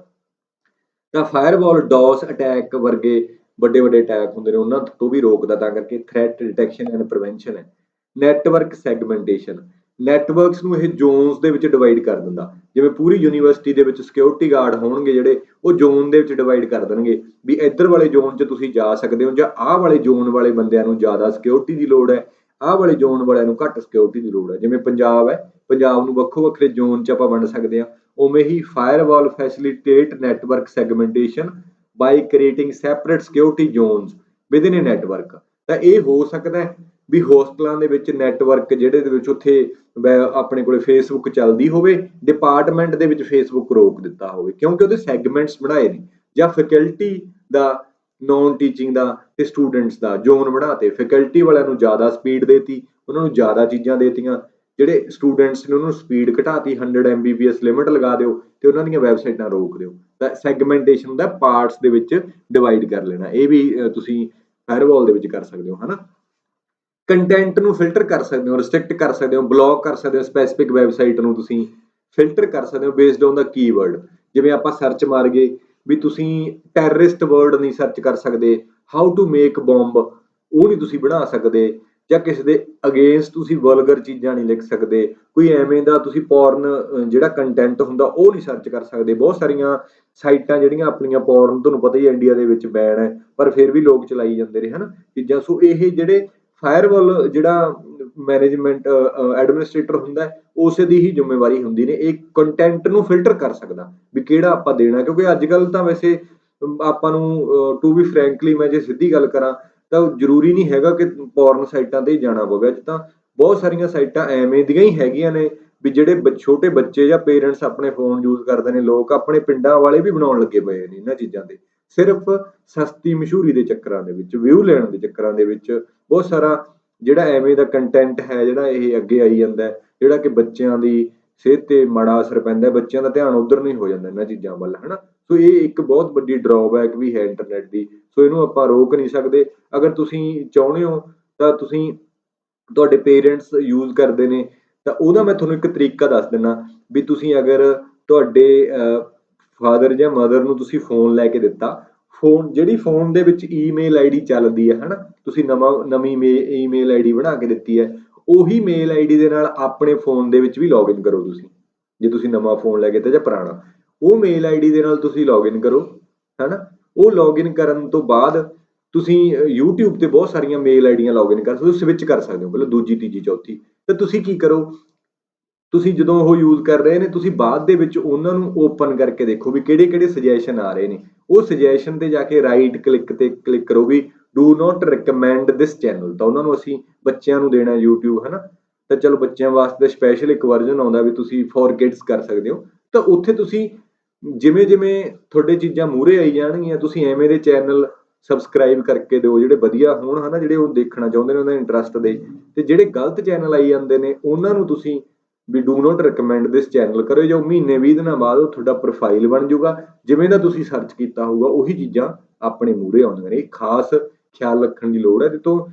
ਇਹਦੇ ਤੇ ਗੱਲ ਨਹੀਂ ਕਰਨਾ ਵੀ ਸੰਗ ਮੰਨਣਾ ਜਾਂ ਇਹ ਚੀਜ਼ਾਂ ਇਹ ਨਹੀਂ ਕਰਨੀਆਂ ਚਾਹੀਦੀਆਂ, ਇਹ ਪ੍ਰੋਬਲਮਾਂ ਨੂੰ ਐਡਰੈਸ ਕਰਨਾ ਚਾਹੀਦਾ। ਕਈ ਵਾਰੀ ਅੱਜ ਕੱਲ ਆਉਣ ਵਾਲੇ ਸਮੇਂ ਦੇ ਵਿੱਚ ਬਹੁਤ ਸਾਰੇ ਅਟੈਕ ਨੇ ਜਿਹੜੇ ਫੋਰਨ ਤੇ ਨੂਡ ਫੋਟੋਆਂ ਵੀਡੀਓ ਭੇਜ ਕੇ ਹੀ ਹੋਣੇ ਨੇ, ਹੋ ਵੀ ਰਹੇ ਨੇ, ਪਰ ਇਹ ਚੀਜ਼ਾਂ ਵਧਣੀਆਂ ਨੇ, ਗਤੀ ਵਧਣੀ ਹੈ। ਤੁਸੀਂ ਦੇਖਿਓ ਕਿ ਤੁਹਾਡੀਆਂ ਵੀਡੀਓ, ਤੁਹਾਨੂੰ ਕਾਲ ਆਉਂਦੀ ਹੈ ਵੀਡੀਓ ਕਾਲ, ਤੇ ਉਸ ਦੇ ਵਿੱਚ ਉਹ ਵੀਡੀਓ ਦੇ ਨਾਲ ਹੀ ਤੁਹਾਡੀ ਫੋਟੋ ਲਗਾ ਦਿੱਤੀ ਜਾਂਦੀ ਹੈ। ਤੇ ਇੱਥੇ ਪਿੱਛੇ ਜੇ ਬੱਚੇ ਦੀ ਡੈਥ ਵੀ ਹੋਈ ਹੈ, 15-16 ਸਾਲ ਦਾ ਸੀ, ਆਪਣੇ ਪੰਜਾਬ ਦੀ ਘਟਨਾ ਇਹ। ਸੋ ਇਹ ਚੀਜ਼ਾਂ ਹੋਣੀਆਂ ਨੇ, ਸਾਨੂੰ ਅਵੇਅਰ ਹੋਣਾ ਪਊਗਾ, ਸਾਨੂੰ ਦੱਸਣਾ ਪਊਗਾ, ਸਾਨੂੰ ਖੁੱਲ੍ਹ ਕੇ ਇਹਨਾਂ ਚੀਜ਼ਾਂ ਤੇ ਗੱਲ ਕਰਨੀ ਪੈਣੀ ਹੈ, ਠੀਕ ਹੈ। ਸੋ ਕਦੇ ਫੇਰ ਗੱਲ ਕਰਾਂਗੇ ਇਸ ਚੀਜ਼ ਤੇ, ਮੈਂ ਸਾਰੀਆਂ ਦੱਸੂਗਾ ਵੀ ਕਿਵੇਂ ਇਸ ਚੀਜ਼ਾਂ ਤੋਂ ਆਪਾਂ ਬਚ ਸਕਦੇ ਹਾਂ ਸਿਕਿਉਰਿਟੀ ਦਾ ਦੇ ਵਿੱਚ ਹਨਾ। ਸੋ ਨੈਕਸਟ ਜਿਹੜਾ ਹੈ ਉਹ ਹੈ VPN, virtual private network support. ਬਹੁਤ ਸਾਰਾ ਆਪਾਂ ਪੜ੍ਹਿਆ ਵੀ VPN ਕੀ ਹੁੰਦਾ, ਇਨਕ੍ਰਿਪਸ਼ਨ ਪ੍ਰੋਵਾਈਡ ਕਰਦਾ ਹੈ, ਤੇ ਕਹਿੰਦਾ ਬਹੁਤ ਸਾਰੀਆਂ ਫਾਇਰਵਾਲ ਨੇ ਜਿਹੜੀਆਂ ਇਨਬਿਲਟ ਹੀ ਆਪਣੇ ਕੋਲੇ VPN ਪ੍ਰੋਵਾਈਡ ਕਰਦੀਆਂ ਨੇ। ਨੈਕਸਟ ਆ ਗਿਆ access control. Access control for remote server refer the security measure and mechanism put in place to control and manage the remote access server। ਉਹੀ ਗੱਲ ਹੈ ਮੈਂ ਤੁਹਾਨੂੰ ਦੱਸਿਆ ਸੀ ਵੀ ਐਕਸੈਸ ਕੰਟਰੋਲ ਹੈਗਾ ਕੀ ਹੈ, ਵੀ ਰਿਮੋਟ ਸਰਵਰ ਨੂੰ ਅਸੀਂ ਐਕਸੈਸ ਕਿਵੇਂ ਕਰਨਾ, ਉਸ ਚੀਜ਼ ਦੀ ਮੈਨੇਜਮੈਂਟ ਹੈ ਸਿਕਿਉਰਿਟੀ ਦੀ, ਹੈ ਨਾ। ਇਟ ਇਨਵੋਲਵਸ ਇੰਪਲੀਮੈਂਟਿੰਗ ਵੇਰੀਅਸ ਸੇਫਗਾਰਡ, ਕਹਿੰਦਾ ਬਹੁਤ ਸਾਰੇ ਸੇਫਗਾਰਡ ਇੰਪਲੀਮੈਂਟ ਕਰਨ ਦੇ ਵਿੱਚ ਇਹ ਹੈਲਪ ਕਰਦਾ ਹੈ। ensure that only authorized individuals or system are allowed to connect and interact with server remotely, ਕਹਿੰਦਾ ਕੋਈ ਵੀ ਸਰਵਰ, ਕੋਈ ਵੀ ਰਿਮੋਟ ਸਰਵਰ ਦਾ ਓਨਰ ਹੈ, ਉਹ ਇਹੀ ਚਾਹੂਗਾ ਵੀ ਉਹੀ ਬੰਦਾ ਐਕਸੈਸ ਕਰੇ ਜਿਹੜਾ ਕਿ ਅਥੈਂਟੀਕੇਟਡ ਹੋਵੇ ਜਾਂ ਆਪਣਾ ਆਥੋਰਾਈਜ਼ਡ ਹੋਵੇ, ਠੀਕ ਹੈ। ਸੋ ਇਸ ਚੀਜ਼ ਦੇ ਲਈ ਉਹ ਬਹੁਤ ਸਾਰੇ ਕੰਪੋਨੈਂਟ ਹੁੰਦੇ ਨੇ, ਇਹਦੇ ਚ ਕਿਹੜੇ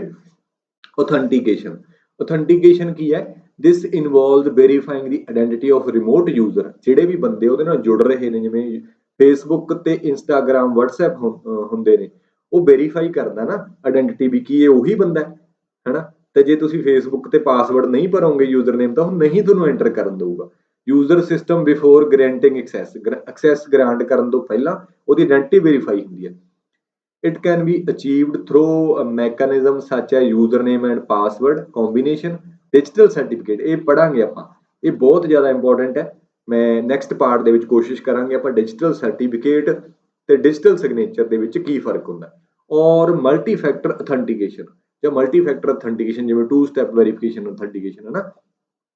ਅਥੈਂਟੀਕੇਸ਼ਨ ਹੋ ਗਿਆ, ਆਥੋਰਾਈਜੇਸ਼ਨ ਹੋ ਗਿਆ। ਵੰਸ ਦਾ ਯੂਜ਼ਰ ਆਇਡੈਂਟੀਟੀ ਇਜ਼ ਅਥੈਂਟੀਕੇਟਡ, ਦੇਖੋ ਬਹੁਤ ਇੰਪੋਰਟੈਂਟ ਚੀਜ਼ਾਂ ਨੇ, ਕਈ ਵਾਰੀ ਇਹ ਵੀ ਪੁੱਛ ਲੈਂਦਾ ਵੀ ਅਥੈਂਟੀਕੇਸ਼ਨ ਤੇ ਆਥੋਰਾਈਜੇਸ਼ਨ 'ਚ ਕੀ ਫਰਕ ਹੁੰਦਾ। ਅਥੈਂਟੀਕੇਸ਼ਨ ਹੁੰਦਾ ਤੁਹਾਡੀ ਆਇਡੈਂਟੀਟੀ ਵੈਰੀਫਾਈ ਹੋ ਗਈ, ਜਿਵੇਂ ਤੁਸੀਂ ਯੂਨੀਵਰਸਿਟੀ ਜਾਂਦੇ ਹੋ, ਗੇਟ ਤੇ ਤੁਹਾਡਾ ਆਈ ਕਾਰਡ ਚੈੱਕ ਹੋਗਾ, ਤੁਸੀਂ ਅਥੈਂਟਿਕ ਹੋ ਅੰਦਰ ਜਾਣ ਦੇ ਲਈ। ਅੰਦਰ ਜਾ ਕੇ ਯੂਨੀਵਰਸਿਟੀ ਦੇ ਵਿੱਚ ਤੁਹਾਨੂੰ ਅਥਾਰਟੀ ਕਿੰਨੀ ਹੈ, ਜਿਵੇਂ ਐਡਮਿਨ ਬਲਾਕ ਦੇ ਵਿੱਚ ਪ੍ਰਿੰਟਿੰਗ ਸੈਕਸ਼ਨ ਹੈ, ਜਿੱਥੇ ਸਰਟੀਫਿਕੇਟ ਪ੍ਰਿੰਟ ਹੁੰਦੇ ਨੇ ਜਾਂ ਰਿਜ਼ਲਟ ਬਣਦਾ, ਉੱਥੇ ਤੁਸੀਂ ਨਹੀਂ ਜਾ ਸਕਦੇ। It means you are not authorized to enter in that portion, ਹੈ ਨਾ। So once the user identity is authenticated, authorization determine what action or resource the user is allowed to access on the server, ਕਹਿੰਦਾ server ਤੇ ਤੁਸੀਂ ਕਿਹੜੇ resources ਜਾਂ action perform ਕਰ ਸਕਦੇ ਹੋ, ਅਥੈਂਟੀਕੇਸ਼ਨ ਦੱਸਦਾ। ਤਾਂ ਇੱਕ ਰਿਮੋਟ ਸਰਵਰ ਤੇ ਚੰਗੀ ਅਥੈਂਟੀਕੇਸ਼ਨ ਹੋਣੀ ਚਾਹੀਦੀ ਹੈ, ਉਹਦੇ ਤੇ ਵੈਲ ਡਿਫਾਈਨਡ ਆਥੋਰਾਈਜੇਸ਼ਨ ਹੋਣੀ ਚਾਹੀਦੀ ਹੈ। ਜੇ ਆਥੋਰਾਈਜੇਸ਼ਨ ਵਧੀਆ ਨਹੀਂ ਹੈਗੀ ਤਾਂ ਫਿਰ ਕੋਈ ਵੀ ਬੰਦਾ, ਉਹਨੂੰ ਵਲਰਨੇਬਿਲਿਟੀਜ਼ ਲੱਭ ਜਾਣੀ ਅਟੈਕ ਕਰਨ ਨੂੰ, ਤਾਂ ਵਲਰਨੇਬਿਲਿਟੀਜ਼ ਦਾ ਫਾਇਦਾ ਉਠਾ ਕੇ ਉਹਨੇ ਅਟੈਕ ਕਰ ਦੇਣਾ। ਸਿਕਿਉਰ ਕਮਿਊਨੀਕੇਸ਼ਨ, ਤਾਂ ਸਿਕਿਉਰ ਕਮਿਊਨੀਕੇਸ਼ਨ ਦੇ ਲਈ ਤੁਸੀਂ ਸਿਕਿਉਰ ਸ਼ੈਲ ਯੂਜ਼ ਕਰ ਸਕਦੇ ਹੋ, VPN virtual private network use ਕਰ ਸਕਦੇ ਹੋ। ਇਹ ਵੀ ਰਿਮੋਟ ਸਰਵਰ ਨੂੰ ਐਕਸੈਸ ਕਰਨ ਦਾ ਇੱਕ ਹਿੱਸਾ ਕੰਪੋਨੈਂਟ ਹੈ। ਅਗਲਾ ਲੌਗਿੰਗ ਐਂਡ ਮੋਨੀਟਰਿੰਗ, ਤੁਸੀਂ ਲੌਗ ਕ੍ਰੀਏਟ ਕਰ ਸਕਦੇ ਹੋ। It is a crucial to log and monitor remote access activity to detect any suspicious or unauthorized behavior, ਤੁਹਾਨੂੰ ਲੌਗ ਕ੍ਰੀਏਟ ਕਰਨਾ ਹੀ ਪੈਣਾ ਵੀ ਪੁਰਾਣੇ ਸਮੇਂ ਦੇ ਵਿੱਚ ਕਿਹੜੇ ਬੰਦੇ ਆ ਕੇ ਜਿਨ੍ਹਾਂ ਨੇ ਐਕਸੈਸ ਕੀਤਾ। ਅਗਰ ਕੋਈ ਕੱਲ ਨੂੰ ਕੋਈ ਦਿੱਕਤ ਕ੍ਰੀਏਟ ਹੁੰਦੀ ਆ ਤਾਂ ਫਿਰ ਤੁਸੀਂ ਟਰੇਸ ਕਰੋਗੇ, ਜਿਵੇਂ ਵੀਡੀਓ ਕੈਮਰਾ ਆਪਣੇ ਲੱਗੇ ਨਹੀਂ ਹੁੰਦੇ ਕੈਮਰੇ, ਡਿਜੀਟਲ ਕੈਮਰੇ, ਉਹ ਲੌਗ ਹੀ ਕ੍ਰੀਏਟ ਕਰਦੇ, ਆਪਾਂ ਦੇਖਦੇ ਆ ਵੀ ਕਿਹੜੇ ਸਮੇਂ ਤੇ ਕਿਹੜਾ ਬੰਦਾ ਆਇਆ ਸੀ, ਕਿਹੜਾ ਸਾਡਾ ਨੁਕਸਾਨ ਕਰਕੇ ਗਿਆ। ਤਾਂ ਲੌਗਿੰਗ ਐਂਡ ਮੋਨੀਟਰਿੰਗ ਹੁੰਦਾ ਵੀ ਲਗਾਤਾਰ ਤੁਹਾਡੇ ਕੋਲੇ ਕੋਈ ਐਵੇਂ ਦਾ ਸੌਫਟਵੇਅਰ ਹੋਵੇ ਜਿਹੜਾ ਉਹ ਲੌਗ ਨੂੰ ਮੋਨੀਟਰ ਕਰਦਾ ਰਹੇ, ਜਿੱਥੇ ਕੋਈ ਪ੍ਰੋਬਲਮ ਲੱਗੇ। ਉਹੀ ਹੁੰਦਾ ਇੰਟਰੂਜਨ ਡਿਟੈਕਸ਼ਨ ਤੇ ਪ੍ਰੀਵੈਂਸ਼ਨ ਸਿਸਟਮ, ਉਹ ਪੁਰਾਣੇ ਡੇਟਾ ਦੇ ਬੇਸਿਸ ਤੇ ਹੀ ਉਸ ਤੋਂ ਚੈੱਕ ਕਰਦਾ ਰਹਿੰਦਾ ਵੀ ਕਿਹੜਾ ਬੰਦਾ ਅਨਆਥੋਰਾਈਜ਼ਡ ਦਾ ਸ਼ੱਕੀ ਪਾਇਆ ਗਿਆ, ਸਸਪੀਸ਼ੀਅਸ ਪਾਇਆ ਗਿਆ, ਹੈ ਨਾ। ਸਟਰੋਂਗ ਪਾਸਵਰਡ ਪਾਲਿਸੀਜ਼, ਤਾਂ ਪਾਸਵਰਡ ਪਾਲਿਸੀ ਜਿਹੜਾ ਸਟਰੋਂਗ ਹੋਣਾ ਚਾਹੀਦਾ, ਈਜ਼ੀਲੀ ਗੈਸੇਬਲ ਨਹੀਂ ਹੋਣਾ ਚਾਹੀਦਾ। ਤਾਂ ਇਹ ਜਿਵੇਂ ਕਹਿ ਲਓ ਵੀ ਸੋਸ਼ਲ ਇੰਜੀਨੀਅਰਿੰਗ ਵਾਲਾ ਨਹੀਂ ਹੋਣਾ ਚਾਹੀਦਾ। ਸੋਸ਼ਲ ਇੰਜੀਨੀਅਰਿੰਗ ਹੁੰਦਾ ਸਾਈਕੋਲੋਜੀਕਲ ਐਨਾਲਿਸਿਸ ਆਫ ਬ੍ਰੇਨ, ਜੇ ਮੈਂ ਤੁਹਾਡਾ ਸਾਰਾ ਪਰਸਨਲ ਇਨਫੋਰਮੇਸ਼ਨ ਪੁੱਛ ਕੇ ਤੁਹਾਡਾ ਪੇਰੈਂਟਸ ਦੇ ਨੇਮ, ਫਾਦਰ ਨੇਮ, ਤੁਹਾਡੇ 143 ਦਾ ਨੇਮ, ਸਾਰੇ ਨੇਮ ਨੂੰ ਪੁੱਛ ਕੇ ਤੁਹਾਡਾ ਪਾਸਵਰਡ ਹੈਕ ਕਰਦੇ ਆ, ਤਾਂ ਸੋਸ਼ਲ ਇੰਜੀਨੀਅਰਿੰਗ ਹੋ ਜੂਗੀ। ਤਾਂ ਵੀਕ ਪਾਸਵਰਡ, ਜਿਵੇਂ ਮੈਂ ਆਪਦਾ ਡੇਟ ਆਫ ਬਰਥ ਰੱਖ ਲਾਂ, ਜਾਂ ਮੈਂ ਕਿਹੜੀ ਬੁੱਕ ਪੜ੍ਹੀ ਸੀ, ਮੇਰੇ ਫੇਵਰੇਟ ਕੀ ਨੇ, ਫੇਵਰੇਟ ਦੇ ਬੇਸਿਸ ਤੇ ਹੀ ਸੋਸ਼ਲ ਇੰਜੀਨੀਅਰਿੰਗ ਦੇ ਨਾਲ ਪਾਸਵਰਡ ਗੈਸ ਹੋ ਜਾਂਦੇ ਨੇ। ਤਾਂ ਸਟਰੋਂਗ ਪਾਸਵਰਡ, ਜੇ ਤੁਸੀਂ ਐਕਸੈਸ ਕੰਟਰੋਲ ਨੂੰ ਵਧੀਆ ਬਣਾਉਣਾ ਤਾਂ ਤੁਹਾਡਾ ਪਾਸਵਰਡ ਹੈ ਜਿਹੜਾ ਸਟਰੋਂਗ ਹੋਣਾ ਚਾਹੀਦਾ, ਠੀਕ ਹੈ। ਕਹਿੰਦਾ ਬਾਏ ਇੰਪਲੀਮੈਂਟਿੰਗ ਰੋਬਸਟ ਐਕਸੈਸ ਕੰਟਰੋਲ ਮੈਜਰ, ਇਹ ਸਾਰੇ ਜਿਹੜੇ ਮੈਜਰ ਨੇ ਇਹਨਾਂ ਨੂੰ ਤੁਸੀਂ ਰੋਬਸਟ ਬਣਾਓਗੇ, ਸਟਰੋਂਗ ਬਣਾਓਗੇ for remote server, organisation can reduce the risk of unauthorised access. ਜੇ ਇਹ ਸਾਰੇ ਮੈਜਰ ਸਟਰੋਂਗ ਹੋਣਗੇ ਤਾਂ ਅਨਆਥੋਰਾਈਜ਼ਡ ਐਕਸੈਸ ਦਾ ਮੈਜਰ ਹੈ ਜਿਹੜਾ ਸਟਰੋਂਗ ਹੋ ਜਾਊਗਾ, ਡੇਟਾ ਬ੍ਰੀਚਸ ਘਟ ਜਾਣਗੀਆਂ ਤੇ ਮਲੀਸ਼ੀਅਸ ਐਕਟੀਵਿਟੀ ਵੀ ਰਿਮੂਵ ਹੋ ਜਾਣਗੀਆਂ, ਰਿਡਿਊਸ ਹੋ ਜਾਣਗੀਆਂ, ਰਿਮੂਵ ਨਹੀਂ। It helps ensure that only authorized individual or system with legitimate reason can remotely connect to and interact with the server, protecting sensitive data and maintaining integrity of the server environment. Integrity ਮਤਲਬ ਰਸਤੇ ਦੇ ਵਿੱਚ ਕੋਈ ਚੀਜ਼ change ਨਾ ਕਰ ਸਕੇ ਤੇ ਉਸ ਦੀ ਸੈਂਸਿਟਿਵ ਡੇਟਾ ਨੂੰ ਮੇਨਟੇਨ ਕਰਨਾ ਤੇ ਉਹਦੀ ਇੰਟੀਗ੍ਰਿਟੀ ਰੱਖਣਾ, ਇਹ ਸਾਰੇ ਹੀ ਜ਼ਰੂਰੀ ਨੇ ਐਕਸੈਸ ਕੰਟਰੋਲ ਨੂੰ ਇੰਪਲੀਮੈਂਟ ਕਰਨ ਲਈ। ਅਗਰ ਤੁਸੀਂ ਕੋਈ ਆਨਲਾਈਨ ਸਰਵਰ ਬਣਾ ਰਹੇ ਹੋ, ਜਿਵੇਂ ਆਪਣਾ ਸਰਵਰ ਹੈ, ਤੁਸੀਂ ਟੈਸਟ ਸੀਰੀਜ਼ ਐਕਸੈਸ ਕਰਦੇ ਹੋ, ਤਾਂ ਇੱਥੇ ਬਹੁਤ ਜ਼ਿਆਦਾ ਜ਼ਰੂਰੀ ਆ ਵੀ ਅਟੈਕ ਤੋਂ ਆਪਾਂ ਬਚਾ ਕੇ ਰੱਖੀਏ। ਸਾਰੇ ਮੈਜਰ ਆਪਾਂ ਇੰਪਲੀਮੈਂਟ ਕੀਤੇ ਹੋਏ ਨੇ ਚੀਜ਼ਾਂ ਨੂੰ ਲੈ ਕੇ, ਹਨਾ।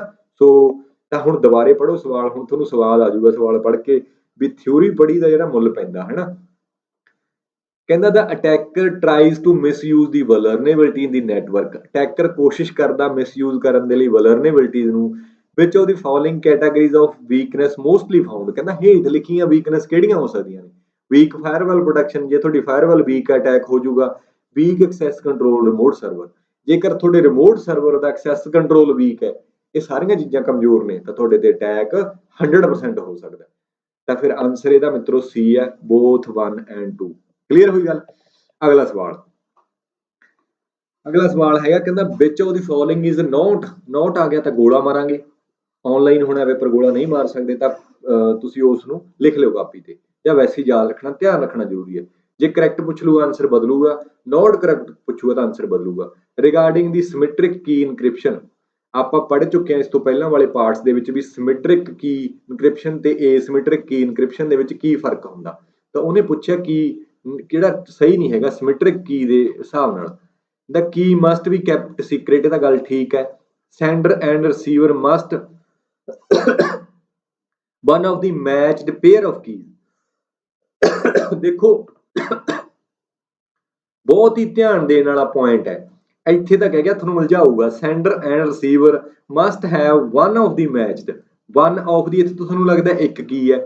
ਪੇਅਰ ਆਫ ਕੀਜ਼ ਦਾ ਮਤਲਬ ਪੇਅਰ ਹੁੰਦਾ ਹੈਗਾ, ਇੱਕ ਪੇਅਰ ਦੇ ਵਿੱਚ ਦੋ ਚਾਬੀਆਂ ਹੁੰਦੀਆਂ ਨੇ, ਪੇਅਰ ਆਫ ਕੀਜ਼।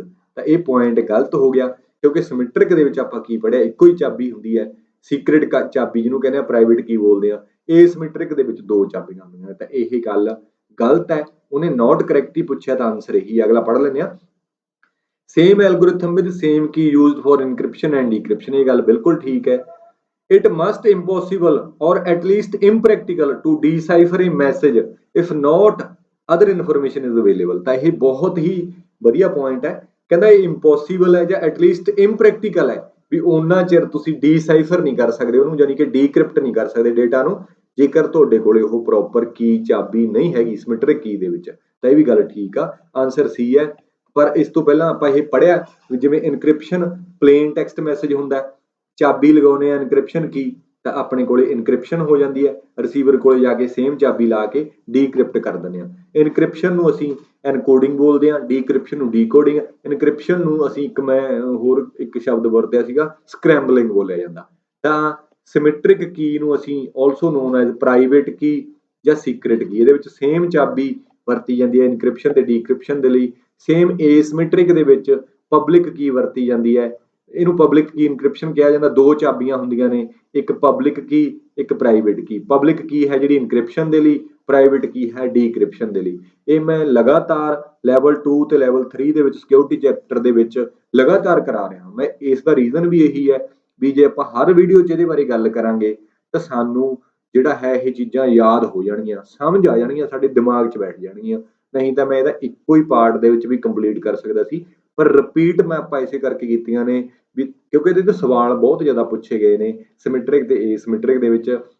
ਉਹ ਆਪਾਂ ਦੇਖਦੇ ਹਾਂ। ਜਿਵੇਂ ਇਸ ਦਾ ਤਾਂ ਆਪਾਂ ਦੇਖ ਹੀ ਲਿਆ, ਆਨਸਰ ਬੀ ਹੋ ਗਿਆ। ਅਗਲਾ ਸਵਾਲ ਦੇਖੋ, ਬਹੁਤ ਹੀ ਵਧੀਆ ਸਵਾਲ ਹੈ, 2022 ਦੇ ਵਿੱਚ ਪੁੱਛਿਆ ਗਿਆ ਤੇ ਜਿਹੜੇ ਬੰਦੇ ਇਹ ਗੱਲ ਬੋਲਦੇ ਸੀਗੇ ਵੀ ਕੰਪਿਊਟਰ 2021 ਦੇ ਵਿੱਚ ਬਹੁਤ ਜ਼ਿਆਦਾ ਔਖਾ ਪੁੱਛਿਆ ਗਿਆ ਸੀ TCS ਨੇ, ਕਿਉਂਕਿ ਉਹ ਇੱਕ ਸੌਫਟਵੇਅਰ ਕੰਪਨੀ ਹੈ ਤੇ ਉਹ ਸਵਾਲ ਜਿਹੜੇ ਹੈ 1000 ਸਵਾਲਾਂ ਦੇ ਪੂਲ ਦੇ ਵਿੱਚੋਂ ਪਿਕ ਕਰਦੇ ਨੇ ਜੀ। ਉਹ ਤਾਂ ਗਲਤੀ ਨਾਲ ਪਿਕ ਹੋ ਗਏ ਤੇ ਉਹਨਾਂ ਨੂੰ ਕਿਰਪਾ ਕਰਕੇ ਆਹ ਸਵਾਲ ਦਿਖਾ ਦਿਓ ਵੀ ਇਹ ਸਵਾਲ 2022 ਦੇ ਵਿੱਚ ਪੁੱਛਿਆ ਗਿਆ ਸੀ। ਉਹ ਬੰਦੇ ਕਹਿੰਦੇ ਸੀ ਵੀ 2022 ਦੇ ਵਿੱਚ ਪੇਪਰ ਸੌਖਾ ਆਊਗਾ, ਪਹਿਲਾਂ ਔਖਾ ਪੁੱਛਿਆ ਸੀ। ਕਿਰਪਾ ਕਰਕੇ ਜੇ ਤੁਸੀਂ ਉਹਨਾਂ ਨਾਲ ਜੁੜੇ ਹੋਏ ਹੋ ਤਾਂ ਉਹਨਾਂ ਨੂੰ ਜ਼ਰੂਰ ਦਿਖਾਇਓ ਵੀ ਆਹ ਸਵਾਲ ਪੁੱਛਿਆ ਗਿਆ ਸੀਗਾ। ਵੀ ਇੰਨੀ ਵੀ ਜ਼ਿਆਦਾ ਭਵਿੱਖਬਾਣੀ ਨਹੀਂ ਕਰਨੀ ਚਾਹੀਦੀ। ਠੀਕ ਹੈ, ਸਟੂਡੈਂਟ ਤੁਹਾਨੂੰ ਫੋਲੋ ਕਰਦੇ ਨੇ, ਪਰ ਇਹ ਨਹੀਂ ਹੋਣਾ ਚਾਹੀਦਾ ਵੀ ਅਸੀਂ ਕਹੀਏ ਵੀ ਅਸੀਂ ਕਰ ਸਕਦੇ ਹਾਂ। ਜਿਵੇਂ ਹੁਣ ਬਹੁਤ ਸਾਰੇ ਬੰਦੇ ਨੇ ਬੋਲਦੇ ਨੇ ਵੀ ਅਸੀਂ ਨੰਬਰ 1 ਕਲਾਸ ਜੀ, ਸਾਡਾ ਅਸੀਂ ਐਂ ਕਰਾ ਰਹੇ ਵਾਹ ਕਰਾ। ਸੋ ਮੈਨੂੰ ਲੱਗਦਾ ਵੀ ਇਹ ਚੀਜ਼ਾਂ ਫੜਾ ਮਾਰਨ ਦੀ ਲੋੜ ਨਹੀਂ ਹੁੰਦੀ। ਦੁਨੀਆ ਇੱਥੇ ਧੀਂਗ ਤੋਂ ਧੀਂਗ ਪਈ ਹੈ। ਜੇ ਮੈਂ ਕਹੀ ਜਾਵਾਂ ਵੀ ਮੈਂ ਜਿਵੇਂ ਕਰਾ ਰਿਹਾ ਉਵੇਂ ਕੋਈ ਵੀ ਨਹੀਂ ਕਰਾ ਰਿਹਾ। ਸੋ ਇੱਥੋਂ ਹੀ ਸਾਡੀ ਪਤਾ ਲੱਗ ਜਾਂਦੀ ਹੈ ਵੀ ਸਾਡੀ ਮਾਨਸਿਕਤਾ ਕੀ ਕਹਿੰਦੀ ਹੈ, ਅਸੀਂ ਕੀ ਸੋਚਦੇ ਹਾਂ ਚੀਜ਼ਾਂ ਨੂੰ ਲੈ ਕੇ। ਮੈਂ ਕਹਿਣਾ ਮੈਥੋਂ ਵੀ ਜ਼ਿਆਦਾ ਵਧੀਆ ਪੜ੍ਹਾਉਣ ਵਾਲੇ ਬੰਦੇ ਹੋਣਗੇ, ਬੈਠੇ ਹੋਣਗੇ, ਅਗਲੇ ਹੋਰ ਕੰਮ ਤੇ ਲੱਗੇ ਹੋਣਗੇ। ਜੇ ਇਸ ਲਾਈਨ ਦੇ ਵਿੱਚ ਆ ਜਾਣਗੇ ਤਾਂ ਕੋਈ ਵੀ ਬੰਦਾ ਕਿਸੇ ਤੋਂ ਵੀ ਵਧੀਆ ਕਰ ਸਕਦਾ ਹੈ। ਅਸਲ ਦੇ ਵਿੱਚ ਆਪਾਂ ਪੜ੍ਹਾ ਰਹੇ ਹਾਂ, ਆਪਾਂ ਵੀ ਤਾਂ ਕਿਸੇ ਨੂੰ ਦੇਖ ਕੇ ਪੜ੍ਹਾ ਰਹੇ ਹਾਂ ਨਾ। ਅਸੀਂ ਕੋਈ ਜਮਾਂਦਰੂ ਤਾਂ ਸਾਨੂੰ ਕੋਈ ਐ ਹੈ ਨਹੀਂ ਸੀ ਵੀ ਸਾਨੂੰ ਇਹ ਚੀਜ਼ਾਂ ਦਾ ਪਤਾ ਸੀ। ਕਿਸੇ ਨੂੰ ਪੜ੍ਹਾਉਂਦਾ ਦੇਖਿਆ, ਉਹ ਸਾਡੇ ਰੋਲ ਮਾਡਲ ਬਣੇ, ਤਾਂ ਅਸੀਂ ਇੱਕ ਛੋਟੀ ਜਿਹੀ ਕੋਸ਼ਿਸ਼ ਕਰ ਰਹੇ ਹਾਂ। ਹੁਣ ਮੈਂ ਪੜ੍ਹਾ ਰਿਹਾ, ਇਹਦੇ ਵਿੱਚ ਵੀ ਕੋਈ ਕਿੰਤੂ ਪਰੰਤੂ ਸਵਾਲ ਡਾਊਟ ਹੋ ਸਕਦਾ, ਤੁਸੀਂ ਕਮੈਂਟ ਕਰਕੇ ਦੱਸ ਸਕਦੇ ਹੋ ਨਾ। ਪਰ ਇਹ ਨਹੀਂ ਹੁੰਦਾ ਵੀ ਜਿਵੇਂ ਹੁਣ ਕਹੀਏ ਵੀ ਅਸੀਂ ਹੀ ਕਰ ਸਕਦੇ ਹਾਂ, ਤਾਂ ਉੱਥੇ ਫਿਰ ਤੁਸੀਂ ਆਪ ਸਿਆਣੇ ਹੋ ਵੀ ਉਹ ਚੀਜ਼ਾਂ ਕੀ ਹੋ ਜਾਂਦੀਆਂ ਨੇ, ਹਨਾ। ਤਾਂ ਬੜੇ ਬੰਦੇ ਨੇ ਇੱਥੇ ਮਾਰਕੀਟ ਦੇ ਵਿੱਚ ਜਿਹੜੇ ਚਲੋ ਜਿਨ੍ਹਾਂ ਦੀ ਚੰਗੀ ਫੋਲੋਇੰਗ ਵੀ ਹੈਗੀ ਆ, ਪਰ ਇਹ ਚੀਜ਼ਾਂ ਤੋਂ ਮੈਨੂੰ ਲੱਗਦਾ ਵੀ ਥੋੜਾ ਜਿਹਾ ਇਹ ਚੀਜ਼ਾਂ ਤੋਂ ਆਪਾਂ ਨੂੰ ਗੁਰੇਜ਼ ਕਰਨਾ ਚਾਹੀਦਾ, ਕਿਉਂਕਿ ਇਸ ਟੀਚਿੰਗ ਦਾ ਤਾਂ ਕੋਈ ਅੰਤ ਨਹੀਂ, ਸ਼ੁਰੂਆਤਾਂ ਹੀ ਨੇ। ਅਸੀਂ ਤਾਂ ਸਾਰਾ ਕੁਝ ਨਹੀਂ ਬੰਦਾ ਸਿੱਖ ਸਕਦਾ ਕਦੇ ਜ਼ਿੰਦਗੀ ਦੇ ਵਿੱਚ। ਤੁਸੀਂ 100% ਸਹੀ ਨਹੀਂ ਹੋ ਸਕਦੇ, ਤੁਸੀਂ 99 ਪੁਆਇੰਟ ਸਹੀ ਹੋ ਸਕਦੇ ਹੋ, 100% ਸਹੀ ਨਹੀਂ ਹੋ ਸਕਦੇ। ਆਲਵੇਜ਼ ਇੰਪਰੂਵਮੈਂਟ ਲਈ ਚਾਂਸ ਹੁੰਦਾ। ਜੇ ਤੁਸੀਂ ਤੁਹਾਡਾ ਮੇਨ ਜਿਹੜਾ ਦਿਮਾਗ ਹੈ, ਤੁਹਾਡਾ ਲਰਨਿੰਗ ਐਟੀਟਿਊਡ ਹੈ, ਸਿੱਖਣ ਵਾਲਾ ਹੈਗਾ, ਫਿਰ ਤੁਸੀਂ ਗਰੋ ਕਰੋਗੇ। ਫਿਰ ਤੁਹਾਨੂੰ ਇਹ ਲੱਗੂਗਾ ਵੀ ਆਪਣੀ ਪਰਸਨਲ ਗਰੋਥ ਵੀ ਹੋ ਰਹੀ ਹੈ। ਤੇ ਜੇ ਸਿਰਫ ਜ਼ੋਰ ਇਹਨਾਂ ਚੀਜ਼ਾਂ ਤੇ ਲਾਤਾ ਵੀ ਨਹੀਂ ਇਹ ਤੋਂ ਉੱਪਰ ਕੁਛ ਨਹੀਂ, ਇਹ ਤੋਂ ਬਾਹਰ ਨਹੀਂ, ਬਸ ਫਿਰ ਤੁਹਾਨੂੰ ਪਤਾ ਤੁਸੀਂ ਸਮਝਿਆ ਕਰੋ ਨਾ। ਕਹਿੰਦਾ ਅਗਲਾ ਸਵਾਲ ਪੜ੍ਹਦੇ ਆਪਾਂ। In which of the following encryption method is only one secret key is used for both encryption and decryption? ਕਹਿੰਦਾ ਹੇਠ ਲਿਖਿਆਂ ਦੇ ਵਿੱਚੋਂ ਕਿਹੜਾ ਐਲਗੋਰਿਥਮ ਹੈ ਜਿਹਦੇ ਵਿੱਚ ਇੱਕੋ ਹੀ ਚਾਬੀ ਵਰਤੀ ਜਾਂਦੀ ਹੈ। ਜਿਹੜਾ ਇੱਕੋ ਹੀ ਚਾਬੀ ਵਾਲਾ ਵਰਤੀ ਜਾਣ ਵਾਲਾ ਐਲਗੋਰਿਥਮ ਕਿਹੜੇ ਹੁੰਦੇ ਨੇ? ਸਿਮੈਟ੍ਰਿਕ ਕੀ ਐਲਗੋਰਿਥਮ ਹੁੰਦੇ ਨੇ। ਕਹਿੰਦਾ ਕੀ ਉਹ ਐਡਵਾਂਸ ਇਨਕ੍ਰਿਪਸ਼ਨ ਐਲਗੋਰਿਥਮ ਹੈ AES, ਕੀ ਉਹ RSA ਹੈ, ਰੈਵਰਸਡ ਸ਼ਮੀਰ ਐਂਡਲੇਮਨ। ਤੁਹਾਨੂੰ ਦੱਸਿਆ ਪਹਿਲੇ ਪਾਰਟ ਦੇ ਵਿੱਚ ਚੰਗੀ ਤਰ੍ਹਾਂ ਆਪਾਂ ਚੀਜ਼ਾਂ ਡਿਸਕਸ ਕੀਤੀਆਂ ਉਹਨੇ। PKI ਮੈਂ ਕਰਾਇਆ ਨਹੀਂ, ਇਹ ਕੋਸ਼ਿਸ਼ ਕਰੂੰਗਾ ਵੀ ਅਗਲੇ ਪਾਰਟ ਦੇ ਵਿੱਚ ਕਵਰ ਕਰਾਵਾਂ। ਇਹ ਵੀ ਬਹੁਤ ਇੰਪੋਰਟੈਂਟ ਟੌਪਿਕ ਹੈ। ਪਬਲਿਕ ਕੀ ਇਨਫਰਾਸਟ੍ਰਕਚਰ, ਫਿਰ ਕਹਿੰਦਾ ਬੋਥ, ਇੱਥੇ ਬੋਥ ਹੋਇਆ ਸੀਗਾ A and B, ਤਾਂ ਆਪਾਂ ਕੱਟ ਕੇ ਕੀਤਾ ਬੋਥ RSA and PKI, sorry both B and C ਸੀ, ਹੈ ਨਾ। ਸੋ ਇਹਦਾ ਆਨਸਰ ਜਾਣ ਤੋਂ ਪਹਿਲਾਂ ਆਪਾਂ ਸਮਝਦੇ ਹਾਂ ਵੀ ਡਿਫਰੈਂਸ ਕੀ ਆ, ਠੀਕ ਆ। ਸੋ ਇੱਕ ਮਿੰਟ, ਹਾਂ, ਡਿਫਰੈਂਸ ਕੀ ਹੈ ਐਲਗੋਰਿਥਮ ਦੇ ਵਿੱਚ ਸਿਮੈਟ੍ਰਿਕ ਕੀ ਤੇ ਏਸਿਮੈਟ੍ਰਿਕ। ਜੇ ਆਪਾਂ ਕਰੀਏ ਸਿਮੈਟ੍ਰਿਕ ਨੂੰ ਸੀਕ੍ਰੇਟ ਕੀ ਕ੍ਰਿਪਟੋਗ੍ਰਾਫੀ ਜਾਂ ਸੌਰੀ ਸੇਮ ਕੀ ਕ੍ਰਿਪਟੋਗ੍ਰਾਫੀ ਜਾਂ ਸੇਮ ਕੀ ਇਨਕ੍ਰਿਪਸ਼ਨ ਕਿਹਾ ਜਾਂਦਾ। ਉਵੇਂ ਏਸਿਮੈਟ੍ਰਿਕ ਨੂੰ ਇਹ ਦੂਜੇ ਨਾਮ ਪੜ੍ਹ ਲੈਣਾ। ਸੇਮ ਕੀ ਵੀ ਕਿਹਾ ਜਾਂਦਾ, ਸੀਕ੍ਰੇਟ ਕੀ ਵੀ ਕਿਹਾ ਜਾਂਦਾ, ਪ੍ਰਾਈਵੇਟ ਕੀ ਵੀ ਕਿਹਾ ਜਾਂਦਾ। ਕ੍ਰਿਪਟੋਗ੍ਰਾਫੀ ਤੇ ਇਨਕ੍ਰਿਪਸ਼ਨ ਦੋਨੇ ਹੀ ਸੇਮ ਆ। ਏਸਿਮੈਟ੍ਰਿਕ ਨੂੰ ਪਬਲਿਕ ਕੀ ਕ੍ਰਿਪਟੋਗ੍ਰਾਫੀ ਜਾਂ ਪਬਲਿਕ ਕੀ ਇਨਕ੍ਰਿਪਸ਼ਨ ਕਿਹਾ ਜਾਂਦਾ। ਇਹ ਸੀ ਪਹਿਲਾ ਪੁਆਇੰਟ। ਦੂਜਾ ਪੁਆਇੰਟ, ਨੰਬਰ ਆਫ ਕੀਜ਼, ਚਾਬੀਆਂ ਸਿਮੈਟ੍ਰਿਕ ਦੇ ਵਿੱਚ ਇੱਕੋ ਹੀ ਹੁੰਦੀ ਆ, ਏਸਿਮੈਟ੍ਰਿਕ ਦੇ ਵਿੱਚ ਦੋ ਚਾਬੀਆਂ। ਪਬਲਿਕ ਕੀ ਇਨਕ੍ਰਿਪਸ਼ਨ ਦੇ ਲਈ, ਪ੍ਰਾਈਵੇਟ ਡੀਕ੍ਰਿਪਸ਼ਨ ਲਈ। ਬਹੁਤ ਜ਼ਿਆਦਾ ਇੰਪੋਰਟੈਂਟ ਨੇ, ਵਾਰੀ ਵਾਰੀ ਇਹ ਤੁਹਾਨੂੰ ਮੈਂ ਚੀਜ਼ਾਂ ਦੱਸ ਰਿਹਾ ਹਾਂ। ਤੀਸਰਾ ਪੁਆਇੰਟ ਬਹੁਤ ਜ਼ਿਆਦਾ ਇੰਪੋਰਟੈਂਟ ਪੁਆਇੰਟ, ਯਾਦ ਰੱਖਣਾ, ਸਕਰੀਨਸ਼ਾਟ ਲੈ ਲਓ ਚਾਹੇ ਜਿਵੇਂ ਮਰਜ਼ੀ ਸਮਝ ਲਓ, ਹਨਾ। ਕਿਹੜੇ ਕਿਹੜੇ ਐਲਗੋਰਿਥਮ ਨੇ ਜਿਹੜੇ ਸਿਮੈਟ੍ਰਿਕ ਕੀ ਬੇਸ ਨੇ, ਕਿਹੜੇ ਕਿਹੜੇ ਏਸਿਮੈਟ੍ਰਿਕ ਬੇਸ ਨੇ? ਜਿਵੇਂ DES, triple DES, AES, quad, RC2, RC4, RC5, IDEA, Blowfish, Twofish. ਇਹ ਮੈਂ ਸਾਰਿਆਂ ਦੇ ਬਾਰੇ ਦੱਸ ਚੁੱਕਿਆ ਵੀ ਕਿਹੜੇ ਸਾਲ ਦੇ ਵਿੱਚ ਬਣੇ, ਕਿਹੜੇ ਬੰਦੇ ਇਹਨਾਂ ਦੇ ਓਨਰ ਸੀ, ਇਹਦੇ ਵਿੱਚ ਕਿਹੜੇ ਬਲੌਕ ਸਾਈਫਰ ਨੇ, ਕਿਹੜੇ ਐਲਗੋਰਿਥਮ ਇਹਨਾਂ ਦੇ ਵਿੱਚੋਂ ਸਟ੍ਰੀਮ ਸਾਈਫਰ ਨੇ, ਨੰਬਰ ਆਫ ਰਾਉਂਡ ਕਿੰਨੇ ਨੇ, ਕੀ ਦਾ ਸਾਈਜ਼ ਕਿੰਨਾ ਹੈ, ਤੇ ਇਸ ਦੇ ਬਲੌਕ ਦਾ ਸਾਈਜ਼ ਕਿੰਨਾ ਹੈ। ਇਹ ਸਾਰੀਆਂ ਚੀਜ਼ਾਂ ਆਪਾਂ ਇਸ ਤੋਂ ਪਹਿਲਾਂ ਵਾਲੇ ਪਾਰਟ ਦੇ ਵਿੱਚ ਕਰ ਚੁੱਕੇ ਹਾਂ। ਸੋ ਬਹੁਤ ਜ਼ਿਆਦਾ ਤੁਹਾਨੂੰ ਆਪਣੇ ਆਪ ਹੀ ਮਾਣ ਮਹਿਸੂਸ ਹੋ ਰਿਹਾ ਹੋਣਾ ਵੀ ਇਹ ਚੀਜ਼ਾਂ ਨੇ ਜਿਹੜੀਆਂ ਪੁੱਛੀਆਂ ਜਾ ਰਹੀਆਂ ਨੇ। ਸੋ ਏਸਿਮੈਟ੍ਰਿਕ ਦੇ ਵਿੱਚ RSA, ECC, ਡੈਫੀ ਹੈਲਮਨ, DSA, ਇਹ A1 ਨਹੀਂ ਹੈਗਾ ਸ਼ਾਇਦ, ਮੈਂ ਕੱਲ ਪੜ੍ਹਾਤਾ A1, ਐਲਗਾਮਾਲ, PKI, ECDSA, ਉਹ DSA ਦਾ ਹੀ ਵੇਰੀਐਂਟ ਹੈ EC, ਤੇ ਸ਼ਨੌਰ ਸਿਗਨੇਚਰ, ਲੈਟਿਸ ਬੇਸਡ ਕ੍ਰਿਪਟੋਗ੍ਰਾਫੀ। ਇਹ ਸਾਰੇ ਹੀ ਯਾਦ ਰੱਖਣੇ ਨੇ ਆਪਾਂ। ਇਹਦੇ ਲਈ ਇਹਨਾਂ ਦੀ ਐਬਰੀਵੇਸ਼ਨਾਂ ਪੜ੍ਹਨੀਆਂ ਨੇ ਤਾਂ ਇੱਥੋਂ ਪੜ੍ਹ ਸਕਦੇ ਹਾਂ। ਜਿਵੇਂ RC ਹੈਗਾ ਰੈਵਰਸਡ ਸਾਈਫਰ, AES ਪੜ੍ਹ ਲਿਆ idea international data encryption algorithm, ਉਵੇਂ ਹੀ RSA, ਰੈਵਰਸਡ ਸ਼ਮੀਰ ਐਂਡਲੇਮਨ, ਤਿੰਨ ਬੰਦੇ ਨੇ। ECC ਹੈ ਲਿਪਟਿਕ ਕਰਬ ਕ੍ਰਿਪਟੋਗ੍ਰਾਫੀ, DSA ਹੈ ਡਿਜੀਟਲ ਸਿਗਨੇਚਰ ਐਲਗੋਰਿਥਮ, ECDSA ਹੈਗਾ ਐਲਿਪਟਿਕ ਕਰਬ। ਆ ਦੇਖੋ ਦੋਨੇ ਕੰਬਾਈਨ ਕਰਤੇ, elliptic curve digital signature algorithm.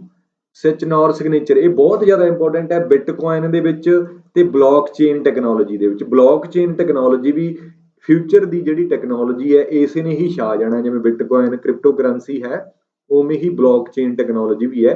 ਜੇ ਹਜੇ ਤੱਕ ਉਹਨੇ ਸਵਾਲ ਪੁੱਛਿਆ ਨਹੀਂ ਹੋਇਆ, ਜੇ ਬਲੌਕ ਚੇਨ ਟੈਕਨੋਲੋਜੀ, ਜੇ ਕ੍ਰਿਪਟੋ ਕਰੰਸੀ ਦੇ ਸਵਾਲ ਪੁੱਛਦਾ ਤਾਂ ਆਪਾਂ ਜ਼ਰੂਰ ਕਰਾਵਾਂਗੇ, ਇਹ ਡਿਟੇਲ ਦੇ ਵਿੱਚ ਕਰਾਵਾਂਗੇ, ਪਰ ਹਜੇ ਆਪਾਂ ਸਮਾਂ ਵੇਸਟ ਨਹੀਂ ਕਰਾਂਗੇ, ਹਨਾ। ਲੈਟਿਸ ਬੇਸਡ ਕ੍ਰਿਪਟੋਗ੍ਰਾਫੀ ਹੈ, PKI ਪਬਲਿਕ ਕੀ ਕ੍ਰਿਪਟੋਗ੍ਰਾਫੀ। ਪਹਿਲਾ ਸਵਾਲ ਵੀ ਸਾਰਿਆਂ ਦੀਆਂ ਐਬਰੀਵੇਸ਼ਨਾਂ ਪੜ੍ਹ ਲਓ, ਬੰਦੇ ਨੇ ਆਪਾਂ ਪੜ੍ਹ ਹੀ ਚੁੱਕੇ ਹਾਂ ਵੀ ਕਿਹੜੇ ਬੰਦਿਆਂ ਨੇ ਬਣਾਇਆ, ਹਨਾ। ਸੋ ਅਗਲੇ ਮੈਂ ਤੁਹਾਨੂੰ ਡਿਫਰੈਂਸ ਸਕਰੀਨਸ਼ਾਟ ਲੈ ਲਓ, ਇਹ ਬਹੁਤ ਜ਼ਿਆਦਾ ਇੰਪੋਰਟੈਂਟ ਚੀਜ਼ਾਂ ਨੇ। ਤਾਂ ਹੁਣ ਦੇਖੋ ਵੀ ਕਿਹੜਾ ਹੈਗਾ ਹੈ 1 ਕੀ ਬੇਸਡ ਹੈ, ਜਿਵੇਂ ਆਪਣਾ RSA PKI ਇਹ ਤਾਂ ਹੈਗੇ ਨੇ 2 ਕੀ ਬੇਸਡ, RSA ਤੇ PKI, ਤੇ ਇੱਕੋ ਹੀ ਬਚਿਆ ਆਪਣਾ AES। ਫਿਰ ਇਹਦਾ ਆਨਸਰ ਤੁਸੀਂ ਆਪ ਸਿਆਣੇ ਹੋ ਕਿਹੜਾ ਹੋ ਜਾਊਗਾ, ਆਨਸਰ ਇਹਦਾ A ਹੋ ਜਾਊਗਾ, ਠੀਕ ਹੈ। ਸੋ ਕਿੰਨਾ ਸੌਖਾ ਸਵਾਲ ਹੈ 2022 ਦਾ। ਅਗਲਾ ਸਵਾਲ ਦੇਖੋ, ਇਹ ਵੀ 2022 ਦਾ, ਅਕਤੂਬਰ 2022 ਦਾ, ਹਨਾ।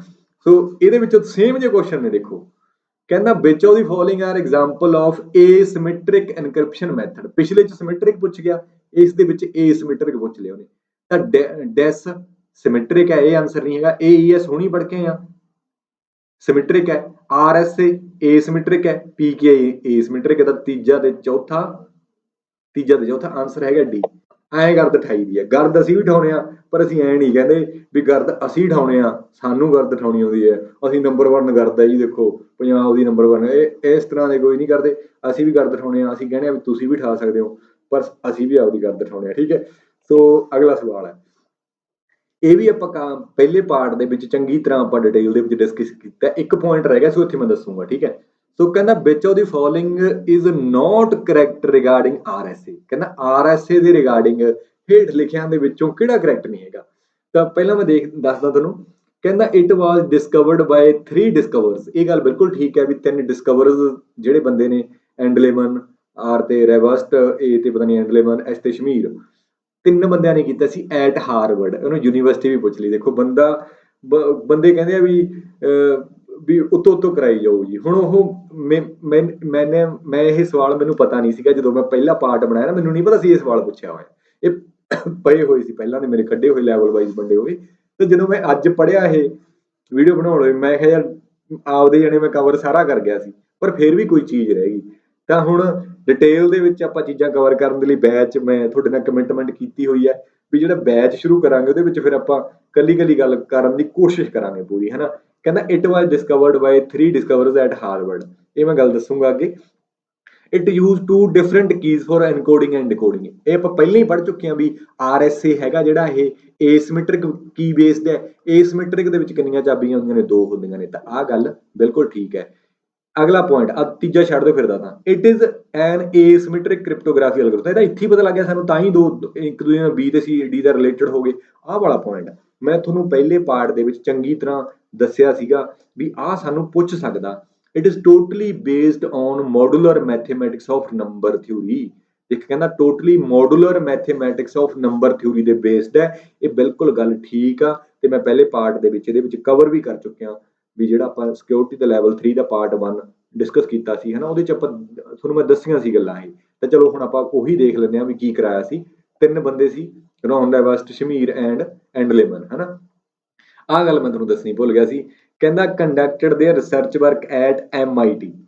ਹੁਣ ਮੈਨੂੰ ਸਪੈਲਿੰਗ ਜੇ ਤਾਂ ਬਹੁਤ ਔਖੇ ਨੇ, ਤੁਸੀਂ ਪੜ੍ਹ ਕੇ ਦੇਖ ਲਿਓ। ਮੈਂ ਕੋਸ਼ਿਸ਼ ਕੀਤੀ ਸੀ, ਮੈਨੂੰ ਐਂ ਲੱਗਿਆ ਵੀ ਐਵੇਂ ਨਾ ਪੁੱਠੇ ਸਿੱਧੇ ਬੋਲੇ ਜਾਣ, ਫਿਰ ਤੁਸੀਂ ਹੱਸੋਗੇ ਨਾ। ਤੁਸੀਂ ਆਪ ਬੋਲ ਕੇ ਦੇਖ ਲਿਓ। ਤੇ USA ਦੀ ਇਹ ਯੂਨੀਵਰਸਿਟੀ ਹੈ MIT, ਹਾਰਵਰਡ ਨਹੀਂ ਹੈਗਾ, MIT ਦੇ ਵਿੱਚ ਹੋਈ ਸੀ। ਤਾਂ ਪਹਿਲਾ ਪੁਆਇੰਟ ਮਿੱਤਰੋ ਗਲਤ ਹੋ ਗਿਆ। 1977 ਦੇ ਵਿੱਚ ਹੋਇਆ ਸੀ, ਤੇ ਪ੍ਰਾਇਮਰਲੀ ਸਿਕਿਉਰ ਡਿਜੀਟਲ ਕਮਿਊਨੀਕੇਸ਼ਨ ਦੇ ਲਈ, ਡਿਜੀਟਲ ਸਿਗਨੇਚਰ ਜਾਂ ਕੀ ਐਕਸਚੇਂਜ ਲਈ ਵਰਤਿਆ ਜਾਂਦੇ। ਆਹ ਦੇਖੋ, ਆਹ ਪੁਆਇੰਟ ਆ ਗਿਆ, ਮੈਂ ਦੇਖੋ ਰੈਡ ਵੀ ਕੀਤਾ ਹੋਇਆ ਸੀ। It relies on mathematical property. ਕਿਹੜੀ mathematical property? Prime number and modular arithmetic. Prime number ਨੂੰ ਉਹਨੇ number theory and modular arithmetic ਦੇ ਬੇਸਿਸ ਤੇ ਉਹਨੇ ਸਵਾਲ ਪੁੱਛ ਲਿਆ। ਪਬਲਿਕ ਤੇ ਪ੍ਰਾਈਵੇਟ ਹੋ ਗਿਆ। ਤਾਂ ਬਾਕੀ ਸਾਰੀਆਂ ਗੱਲਾਂ ਆਪਾਂ ਇਹ ਤੁਹਾਨੂੰ ਦੱਸ ਹੀ ਚੁੱਕੇ, ਪੜ੍ਹ ਲਿਓ ਦੁਬਾਰੇ। ਤਾਂ ਆਨਸਰ ਫਿਰ ਇਹਦਾ ਹੋ ਗਿਆ A। ਤਾਂ ਆਹ ਗੱਲ ਬਿਲਕੁਲ ਠੀਕ ਹੈ। It is totally based on modular mathematics of number theory, ਠੀਕ ਹੈ। ਸੋ ਮੈਨੂੰ ਤਾਂ ਬਹੁਤ ਨਜ਼ਾਰਾ ਆ ਰਿਹਾ ਪੜ੍ਹਾ ਕੇ। ਆਈ ਹੋਪ ਕਿ ਤੁਹਾਨੂੰ ਵੀ ਵਧੀਆ ਲੱਗਿਆ ਹੋਣਾ। ਸੋ ਇਹ ਸੀਗਾ ਪਾਰਟ ਤੀਜਾ। ਸੋ ਆਉਣ ਵਾਲੇ ਸਮੇਂ ਦੇ ਵਿੱਚ ਜਿੰਨਾ ਕੁ ਸਮਾਂ ਹੈ, ਉਨੇ ਸਮੇਂ ਦੇ ਵਿੱਚ ਜਿੰਨਾ ਹੋ ਸਕਿਆ ਕੋਸ਼ਿਸ਼ ਕਰਾਂਗੇ। ਬਹੁਤ ਸਾਰੇ ਬੱਚਿਆਂ ਦੇ ਮੈਸੇਜ ਆ ਰਹੇ ਆ ਵੀ ਮੈਰਾਥਨ ਵੀ ਜ਼ਰੂਰ ਲਾਓ। ਤਾਂ ਮੈਰਾਥਨ ਦੀ ਵੀ ਮੈਂ ਟਰਾਈ ਕਰੂੰਗਾ। ਮੈਂ ਕਮਿਟ ਨਹੀਂ ਕਰਦਾ ਤੁਹਾਡੇ ਨਾਲ ਵੀ ਮੈਰਾਥਨ ਲੈ ਕੇ ਆਵਾਂਗੇ, ਕੋਸ਼ਿਸ਼ ਕਰਾਂਗੇ, ਕਿਉਂਕਿ ਬਹੁਤ ਸਾਰੇ ਟੌਪਿਕ ਹਜੇ ਆਪਣੇ ਪੈਂਡਿੰਗ ਨੇ। ਤਾਂ ਜੇ ਮੈਰਾਥਨ ਤੇ ਮੈਂ ਜਾਊਂਗਾ, ਫਿਰ ਮੈਨੂੰ ਇੱਧਰੋਂ ਕੰਮ ਸਾਰਾ ਛੱਡਣਾ ਪੈਣਾ। ਫਿਰ ਮੈਂ ਮੈਰਾਥਨ ਦੇ ਸਵਾਲ ਬਣਾਊਂਗਾ, ਤਾਂ ਫਿਰ ਡਿਟੇਲ ਜਿਹੜਾ ਐਨਾਲਿਸਿਸ ਆ ਉਹ ਮੈਨੂੰ ਕੰਮ ਛੱਡਣਾ ਪੈਣਾ। ਤੇ ਇੰਨੀ ਜ਼ਿਆਦਾ ਡਿਟੇਲ ਐਨਾਲਿਸਿਸ ਕਰਨ ਦੇ ਲਈ ਪਹਿਲਾਂ ਤਾਂ ਮੈਨੂੰ ਕਨਸੈਪਟ ਸਮਝਣਾ ਪੈਂਦਾ, ਬ੍ਰਸ਼ ਅਪ ਕਰਨਾ ਪੈਂਦਾ, ਤਾਜ਼ਾ ਕਰਨਾ ਪੈਂਦਾ ਹੈ ਨਾ। ਫਿਰ ਥੋੜਾ ਜਿਹਾ ਮੇਰੀ ਕੋਸ਼ਿਸ਼ ਹੁੰਦੀ ਹੈ ਵੀ ਜਿਹੜੀ ਭਾਸ਼ਾ ਹੈ, ਲੈਂਗੁਏਜ ਹੈ, ਜਿੰਨਾ ਆਪਾਂ ਚੀਜ਼ਾਂ ਨੂੰ ਸੌਖਾ ਕਰ ਸਕੀਏ, ਸਿੰਪਲੀਫਾਈ ਕਰ ਸਕੀਏ, ਤਾਂ ਕਰਕੇ ਥੋੜਾ ਜਿਹਾ ਸਮਾਂ ਲੱਗ ਜਾਂਦਾ ਹੈ। ਤੇ ਕੋਸ਼ਿਸ਼ ਆਪਣੀ ਹਮੇਸ਼ਾ ਇਹੀ ਰਹੂਗੀ ਕਿ ਤੁਹਾਨੂੰ ਰਾਈਟ ਕੰਟੈਂਟ, ਜਿਵੇਂ ਆਪਾਂ ਲਿਖਿਆ ਹੋਇਆ ਹੈ ਵਰਲਡ ਆਫ ਐਕੂਰੇਟ ਇਨਫੋਰਮੇਸ਼ਨ, ਕੋਸ਼ਿਸ਼ ਕਰਾਂਗੇ ਵੀ ਐਕੂਰੇਟ ਇਨਫੋਰਮੇਸ਼ਨ ਹੀ ਤੁਹਾਨੂੰ ਪ੍ਰੋਵਾਈਡ ਕਰਦੇ ਰਹਾਂਗੇ। ਬਾਕੀ ਵਿਊਅਰਸ ਦਾ, ਲਿਸਨਰ ਦਾ ਬਹੁਤ ਵੱਡਾ ਰੋਲ ਹੁੰਦਾ ਹੈ। ਸਾਰਾ ਕੁਝ ਮੈਂ ਤੁਹਾਨੂੰ 100% ਮੈਂ ਨਹੀਂ ਕਹਿ ਸਕਦਾ ਵੀ ਮੈਂ ਜੈਨੂਨ ਹਾਂ ਜਾਂ ਸਹੀ ਹਾਂ। ਤਾਂ ਇਹਦੇ ਵਿੱਚ ਤੁਹਾਡਾ ਬਹੁਤ ਵੱਡਾ ਯੋਗਦਾਨ ਹੈ, ਰੋਲ ਹੈ। ਅਗਰ ਤੁਹਾਨੂੰ ਕਿਤੇ ਲੱਗਦਾ ਵੀ ਆਹ ਚੀਜ਼ ਯਾਰ ਕਸਵੱਟੀ ਤੇ ਪੂਰਾ ਨਹੀਂ ਉਤਰ ਰਹੀ, ਤਾਂ ਤੁਸੀਂ ਮੈਨੂੰ ਕਮੈਂਟ ਜ਼ਰੂਰ ਕਰੋ, ਆਪਾਂ ਵੈਰੀਫਾਈ ਕਰਾਂਗੇ ਚੀਜ਼ਾਂ ਨੂੰ। ਹੋ ਸਕਦਾ ਮੈਂ ਗਲਤ ਹੋਵਾਂ, ਇੱਥੇ ਮੈਂ ਗਲਤ ਹੋਇਆ ਤਾਂ ਮੈਨੂੰ ਐਕਸੈਪਟ ਕਰਨ ਦੇ ਵਿੱਚ ਕੋਈ ਵੀ ਸ਼ਰਮ ਮਹਿਸੂਸ ਨਹੀਂ ਹੋਊਗੀ, ਤਾਂ ਮੈਨੂੰ ਵਧੀਆ ਲੱਗੂਗਾ ਵੀ ਨਵੀਂ ਚੀਜ਼ ਜਿਹੜੀ ਆਪਾਂ ਨੂੰ ਸਿੱਖਣ ਨੂੰ ਮਿਲਦੀ ਹੈ। ਸੋ ਜੁੜੇ ਰਹੋ ਉਹਨਾਂ ਟਾਈਮ ਬਾਕੀ ਵੀਡੀਓ ਦੇ ਨਾਲ। ਸੋ ਮਿਲਦੇ ਹਾਂ ਅਗਲੀ ਵੀਡੀਓ ਦੇ ਵਿੱਚ। Thank you.